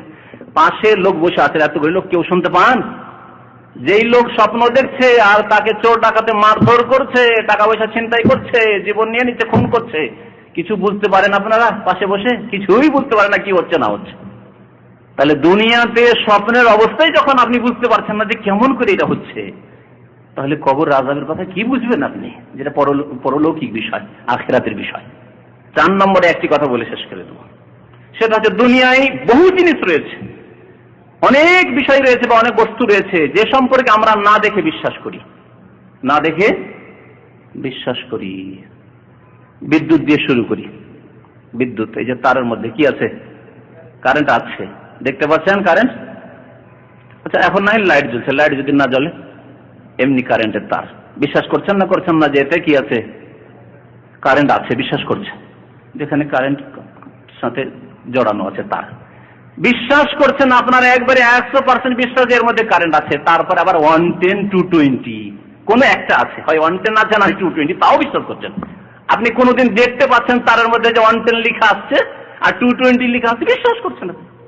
তারপরে এটাও বিশ্বাস করছেন যে এতে যদি হাত দিই তাহলে আমাকে ধরে নেবে, মেরে দিবে, জীবন চলে যাবে, বিশ্বাস করছেন। এটাও বিশ্বাস করছেন যদি আমি বিশেষ অবস্থায়, যারা ইলেকট্রিশিয়ান তারা বেশি বুঝি, বিশেষ অবস্থায় থাকি, কিসের? শুকনো কাঠের উপর পা দিয়ে, শুকা কাঠের উপর পা দিয়ে যদি থাকি আর যদি কারেন্টে হাত দেয় তো ধরবে? ইঞ্জিনিয়ার সাহেব ধরবে কি?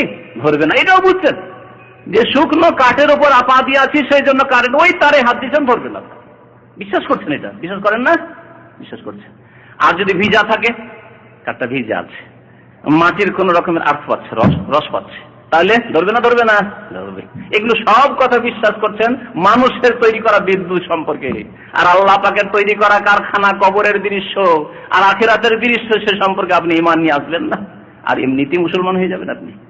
তাহলে দুনিয়ার বহু ক্ষেত্রে আমরা বিশ্বাস করি। আজকে না কালকে কি আমাদের এক ভাই বলছিল যে বঙ্গোপসাগরে তুফান আসছে, তুফান এসেছে, হয়তো অনেকের কাছে খবর আছে, তুফান আসছে আর কাছাকাছি চলে এসেছে, আর বাংলাদেশের উপরে আক্রমণ হতে পারে, হ্যাঁ, এর প্রভাব পড়তে পারে, ঠিক না? শুনেছেন না? কি করে বিশ্বাস করে দিচ্ছেন আপনি?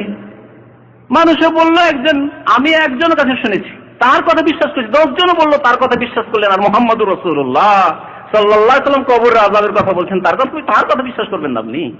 আল্লাহ পাক বলছেন, তার কথা বিশ্বাস করবেন না আপনি? আম্বিয়া কেরাম সবাই বলেছেন, তাদের কথা বিশ্বাস করবেন না আপনি? কার কথা বিশ্বাস করবেন আপনি? আরো বলি এইরকম যারা সংশয় রয়েছে, কুফরিত রয়েছে, তাদেরকে, যে আপনার মায়ের কথায় আপনি বিশ্বাস করেছেন, আমার মায়ের কথা আমি বিশ্বাস করেছি, এটা আমার বাবা, বিশ্বাস করিনি। কেউ কি দেখেছেন যে আসলে বাবা কিনা? কেউ দেখেননি। তারপর বিশ্বাস করে ছোট থেকে যখনই মুখ ফুটেছে, 2 বছর 2.5 বছর, তোমার বলছে যে এটা তো আব্বা, এটা তোমার আব্বা, ওই আব্বা আব্বা করতে এত আব্বা করছে, আব্বাই বলছি, আর পুরো ঈমান বিশ্বাস আছে এটাই আমার আব্বা, বিশ্বাস করছেন মায়ের কথা। তারপরে আত্মীয় স্বজন, খালা, ফুফু, নানি, না দাদি, এসব বলেছে, এরা বলেছে যে এটা তোমার আব্বা, এটা তোমার আম্মা, এসব বিশ্বাস করেছেন আপনি। দুনিয়া আমরা সব কথাই বিশ্বাস করি, কিন্তু আখিরাতের ক্ষেত্রে যখন আসে তখন শয়তান আমাদের অনেককে গুমরাহ করে দেয়, পথভ্রষ্ট করে দেয়। যখন কবরের জীবনের কথা আসে তখন শয়তান আমাদের অনেককে গুমরাহ পথভ্রষ্ট করে দেয়। আল্লাহ যেন আমাদেরকে ঈমান সুন্দর করা তৌফিক দান করেন। আল্লাহ আমাদের কবরের জীবন যেন সুখী করেন, আমাদের আখিরাতের জীবন সুখী করেন। আল্লাহ দুনিয়াতে আমাদেরকে সুখী করেন। রব্বানা আতিনা ফিদ দুনিয়া হাসানা ওয়া ফিল আখিরাতি হাসানা ওয়া কিনা আযাবান নার। রব্বানা যালামনা আনফুসানা ওয়া ইল্লাম তাগফির লানা ওয়া তারহামনা লানাকুনান্না মিনাল খাসিরিন। রব্বানা হাব লানা মিন আজওয়াজিনা ওয়া যুররিয়্যাতিনা কুররাতা আয়ুনিন ওয়াজআলনা লিল মুত্তাকিনা ইমামা। ওয়া সাল্লাল্লাহু আলা নাবিয়িনা মুহাম্মদ ওয়া আলা আলিহি ওয়া সাহবিহি আজমাইন। এমন কোন স্থান আছে কি যেখানে কবর দিলে আযাব হয় না? জানা নেই এমন। তবে মদিনায় ইন্তেকালের ফজিলত রয়েছে, কিন্তু বেআমলদের জন্য নয়। যাদের আমল সৎ আমল রয়েছে অতিরিক্ত মদিনায় যদি ইন্তেকাল হয় তার ফজিলত রয়েছে। জি, মদিনার ফজিলত সম্পর্কে ইনশাআল্লাহ তার বিস্তারিত বক্তব্য করব।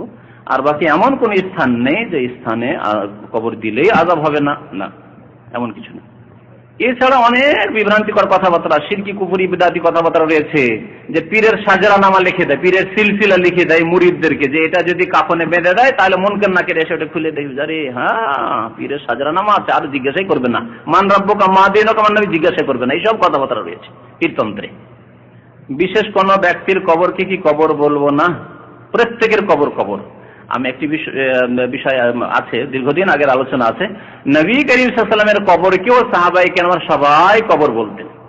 আবু বকর কবরকে কবর বলতেন, ওমরের কবরকে কবর বলতেন, সবার কবরকে কবর বলতেন। সুতরাং আল্লাহর নবীর কবরকে রওজায়ে পাক বলা বিদআতি কথা, আর পীরদের কবরগুলিকে মাজার বলা বিদআতি কথা, আর গরিব মিসকিনদের কবরগুলিকে কবর বলা শুধু ভ্রান্ত কথা। সবগুলি কবর, সবগুলি কবর। জি, কবরে আজান দিলে নাকি আযাব হয় না? হ্যাঁ, এটি নতুন নতুন মতবাদ আহমদ রেজা খান বেরেলভি ভারত থেকে চালু করেছে, আজকে থেকে প্রায় 40 থেকে 50 বছর আগে। আর তার একটা ছোট্ট পুস্তিকা আছে আজানুল কবর। আর এই মুশরিক বিদআতি যে কবর পূজাকে ধর্ম বানিয়েছে, সে কোরআন হাদিসকে বিকৃত করে বলছে যে কোরআন হাদিসে আছে কবরে সিজদা করার কথা, কবরওয়ালার কাছে দোয়া করার কথা। এই দলটি বাংলাদেশে বিভিন্ন জায়গায় আছে, যারা নিজেদেরকে রেজভি বলে অথবা সুন্নি বলে, আহলে সুন্নাত ওয়াল জামাত বলে, কিন্তু তারা আহমদ রেজা খানের উম্মত। তাদের আকীদা যে কবরে আজান দিতে হবে। নবী করিম সাল্লাল্লাহু আলাইহি ওয়াসাল্লাম থেকে কোনো এর প্রমাণ নেই। আমার সময় শেষ বেশি হয়ে যাচ্ছে, না হলে আমি বলতাম। আমার ছাত্র জীবনের শেষ বছর ছিল, দাওরাতে পড়াশোনা করতাম, তখন একবার ওইরকম এক বিদআতি মোল্লা কোনো আলেম না আধা মুন্সি আর কি। তো মুন্সি এসে এক গ্রামে কবরে আজান দিতে শুরু করেছে, ওই বেরেলভি এলাকায় এসেছে, আজান দিতে শুরু করেছে। তারপরে ওখানকার শিক্ষিত লোকেরা ছিল, যারা নতুন লেগেছে, যদিও তারা বেরেলভি তবু নতুন লেগেছে, প্রথম ওই এলাকায় আজান হয়েছে, তখন ওরা দৌড় দিয়ে চলে এসেছে আমাদের ওই মাদ্রাসা, যে মাদ্রাসা আমি ফারিক হই। 1982 ঘটনা, 1981 অথবা 82 ঘটনা। তো তারপরে আমাদের এক ওস্তাদ গেলেন, তার সাথে আমাকে রেলে যে বুখারী মুসলিম এগুলো হাদিসগুলো নিয়ে যেতে হবে। আর আমি আলহামদুলিল্লাহ পড়াশোনা ভালো বলছে, একটা ছেলে নিয়ে আর একজন ওস্তাদ গেলাম ওখানে। ওরা জানতে পেরেছে যে আলেম আনতে গিয়েছে, তার আগেও মোল্লা পালিয়ে গেছে। তো ওই গ্রামে গিয়ে আলোচনা হইলো, আর সেখানে হাদিসগুলো খুলে দেখানো হলো। আজান শুধু নবজাত সন্তান, যে নতুন জন্ম হয়েছে বাচ্চার, এই শিশুর কানে আজান দেওয়ার হাদিস আছে, এছাড়া নামাজের আজান আছে, আর কোনো আজান নেই। আমাদের ঝড় তুফানে আজান দেয়, তাই না? ঝড় তুফানে আজান, যখন ঝড় তুফান ঘূর্ণিঝড় হয়, কত যে ছোট কালে আজান দিয়েছি। আমার আব্বা আজান দিতেন, কিন্তু আমার মামার বাড়িতে দেখতাম মামাতে বাইরে আজান দিচ্ছে, সবাই আজান দিচ্ছে, আমিও আজান দিচ্ছি। এসব বিদআতি কাজ, সব বিদআতি কাজ। কবরে কোনো আজান নেই। কবর যদি সুন্দর করে খনন করা হয়, সেটা নাকি সৎ লোকের আলামত। কেমন কথা? সুন্দর করে খনন মানে কবর খনন করতে গিয়ে যদি ভুসড়ি না পড়ে, এটা বলতে চাইছেন মনে হয় নাকি? না, এমন কিছু না। নরম মাটি থাকলে, বর্ষাকাল থাকলে, আর ইন্ডিয়া বাংলাদেশের জমি হলে এমনিতে ভালো ভালো সৎ মানুষের কবর ভুসে পড়বে। মাটি কি আর কি বুঝবে যে এটা সৎ লোকের কবর, তা ভুসড়িতে হবে না, আর অসৎ লোকের তো ভুসড়ে যেতে হবে, ওর যেটা কাজ করবে। আর যদি কবর ভেঙে পড়ে যায় অথবা পানি উঠে, তা না অসৎ হওয়ার কারণ না, এসব মিথ্যা কথা, সব ভুল কথা। বর্ষাকাল যখন থাকবে উঁচু জায়গায় কবর দেন, এবং কবরস্থানে কবর দেন। কবরস্থানে একটু উঁচু জায়গায় করেন, নিচু জায়গায় যাতে না হয়। আল্লাহর ওলি যদি কবরের পাশ দিয়ে যায় তখন নাকি আযাব হয় না, ডাহা মিথ্যা কথা, ডাহা মিথ্যা কথা। নবী করিম সাল্লাল্লাহু আলাইহি ওয়াসাল্লাম চাইতে আল্লাহর বড় ওলি কে ছিলেন? ওলি মানে দোস্ত, তো আল্লাহর অন্তরঙ্গ বন্ধু। ওলির চাইতে বড় উপাধি হচ্ছে খালিল। খালিল মানে অন্তরঙ্গ বন্ধু, খালিল মানে অন্তরঙ্গ বন্ধু। আল্লাহ পাক মাত্র 2 নবীকে খালিল বলেছেন, আর কাউকে খালিল বলেননি। ইব্রাহিম আলাইহিস সালাম আর মুহাম্মদুর রাসূলুল্লাহ সাল্লাল্লাহু আলাইহি ওয়াসাল্লাম। মুহাম্মদুর রাসূলুল্লাহ হাদিস তো পড়ে শোনাইলাম, মুসলিম শরীফের হাদিস। যে 6টি কবর বা 5টি কবর ছিল বা 4টি কবর ছিল, আর সেখান দিয়ে যাচ্ছেন নবী করিম সাল্লাল্লাহু আলাইহি ওয়াসাল্লাম, আর আরেকটি ঘটনায় 2টি কবর ছিল, তাদের আযাব হচ্ছে। আল্লাহর নবী দুনিয়ার সবচেয়ে বড় ওলি, আল্লাহর অন্তরঙ্গমধু খলিল, তিনি যাচ্ছেন আর কবর আযাব হচ্ছে, বন্ধ হচ্ছে না। তাহলে এইসব ভণ্ড ওলি যারা ওলিয়া ও শয়তান কিন্তু নিজে ওলি দাবি করে বসে আছে, তাদের ফজিলত কোত্থেকে পেলেন আপনি? সত্যিকার ওলি যদি এই উম্মতের হয়, শ্রেষ্ঠ ওলি আবু বকর সিদ্দিক, আবু বকর, ওমর, ওসমান, আলী। এইভাবে ওলি চিনতে শেখেন, ওলিকে চেনেন এবং তাদের সাথে মহব্বত করুন এবং তাদের অনুসরণ করুন, তাদের পথে চলুন। আর ভণ্ডদেরকে ওলি বানিয়ে বসে আছেন। যারা কবর খনন করবে তাদের কি গোসল করতে হবে? কবর খনন করার ক্ষেত্রে নেই, যারা গোসল দিবে, কি হাদিস আছে, যারা গোসল দিবে তারা গোসল করবে, এই গোসল করা সুন্নাত। জি। যদি কেউ কবরের পাশে কাঁচা ডাল বা গাছ লাগিয়ে দেয় তাহলে কি আযাব কম হবে? না।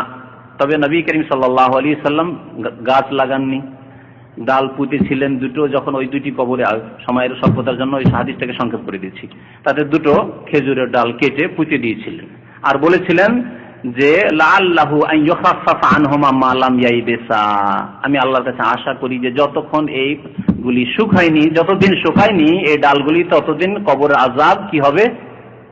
শেষ হয়ে যাবে না, ইউখাফফিফ, হালকা হবে বলছে। তারপরে যতদিন শুকায়নি বলা হচ্ছে, কেন? কে বলছে যে তাসবিহ তাহলিল করতে আছে সেজন্য? এটা নিজের আবিষ্কার, নবী সাল্লাল্লাহু আলাইহি ওয়াসাল্লাম কথা বলেননি, কিন্তু এটা নিজের আবিষ্কার। অনেকে এই ব্যাখ্যা করতে চেষ্টা করেছে যে যেহেতু ডাল তাসবিহ করছে সেজন্য যতক্ষণ তাসবিহ হইতে থাকবে ততক্ষণ কি হবে? আযাব হালকা হবে। আপনাদেরকে একটা জিজ্ঞাসা করি এর খণ্ডন করার জন্য, শুধু কাঁচা জিনিসই তাসবিহ করে, শুকনা জিনিস তাসবিহ করে না? বলুন, আল্লাহ কোরআনে কি বলেছেন? ওয়া ইন মিন শাইইন ইল্লা ইউসাব্বিহু বিহামদি, পৃথিবীতে যে কোনো বস্তু, তো বস্তু শুকাও হয় কাঁচাও হয়, তাহলে এই পিলারও তসবিহ করছে, মাইকও তসবিহ করছে, এই স্ট্যান্ডও তসবিহ করছে, লাইটও তসবিহ করছে, মানুষও তসবিহ করছে, জিনও তসবিহ করছে, গড়িও তসবিহ করছে, চন্দ্র সূর্যও তসবিহ করছে, পাহাড় পর্বত শুকনো পাথর তাও তসবিহ করছে। ওয়া ইন মিন শাইইন ইল্লা ইউসাব্বিহু বিহামদি, শুকা ডালও তসবিহ করছে, কাঁচা ডালও তসবিহ করছে, পাতাও তসবিহ করছে, শুকা পাতাও তসবিহ, সব তসবিহ করছে, কাপড়ও তসবিহ করছে। আল্লাহর কথা এটি সত্য।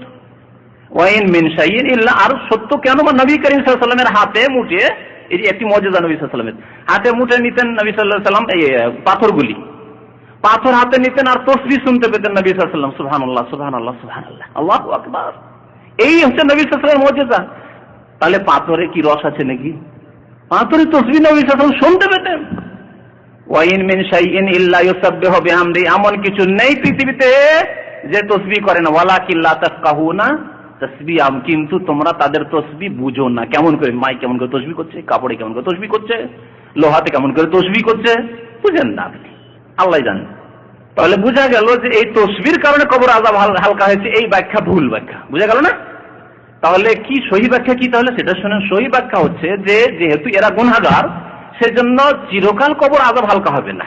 তো নবী করিম সাল্লাল্লাহু আলাইহি ওয়াসাল্লাম দোয়া করলেন এবং যে ডাল গেড়ে দিলেন, এই যে কদিন ডালটা শুকা থাকবে সে কদিন হালকা থাকবে, তারপরে কবর আযাব তাদের যেহেতু কাফফারা হইতে হবে, পাপ করেছে, পাপের শাস্তি পেতে হবে না, যে পাপের শাস্তি আবার চলতে থাকবে, তারপরে পাপ শেষ হয়ে গেলে তখন মাফ হয়ে যাবে। পাপের শাস্তি যখন শেষ হয়ে যাবে তখন মাফ হয়ে যাবে, হালকা হয়ে যাবে।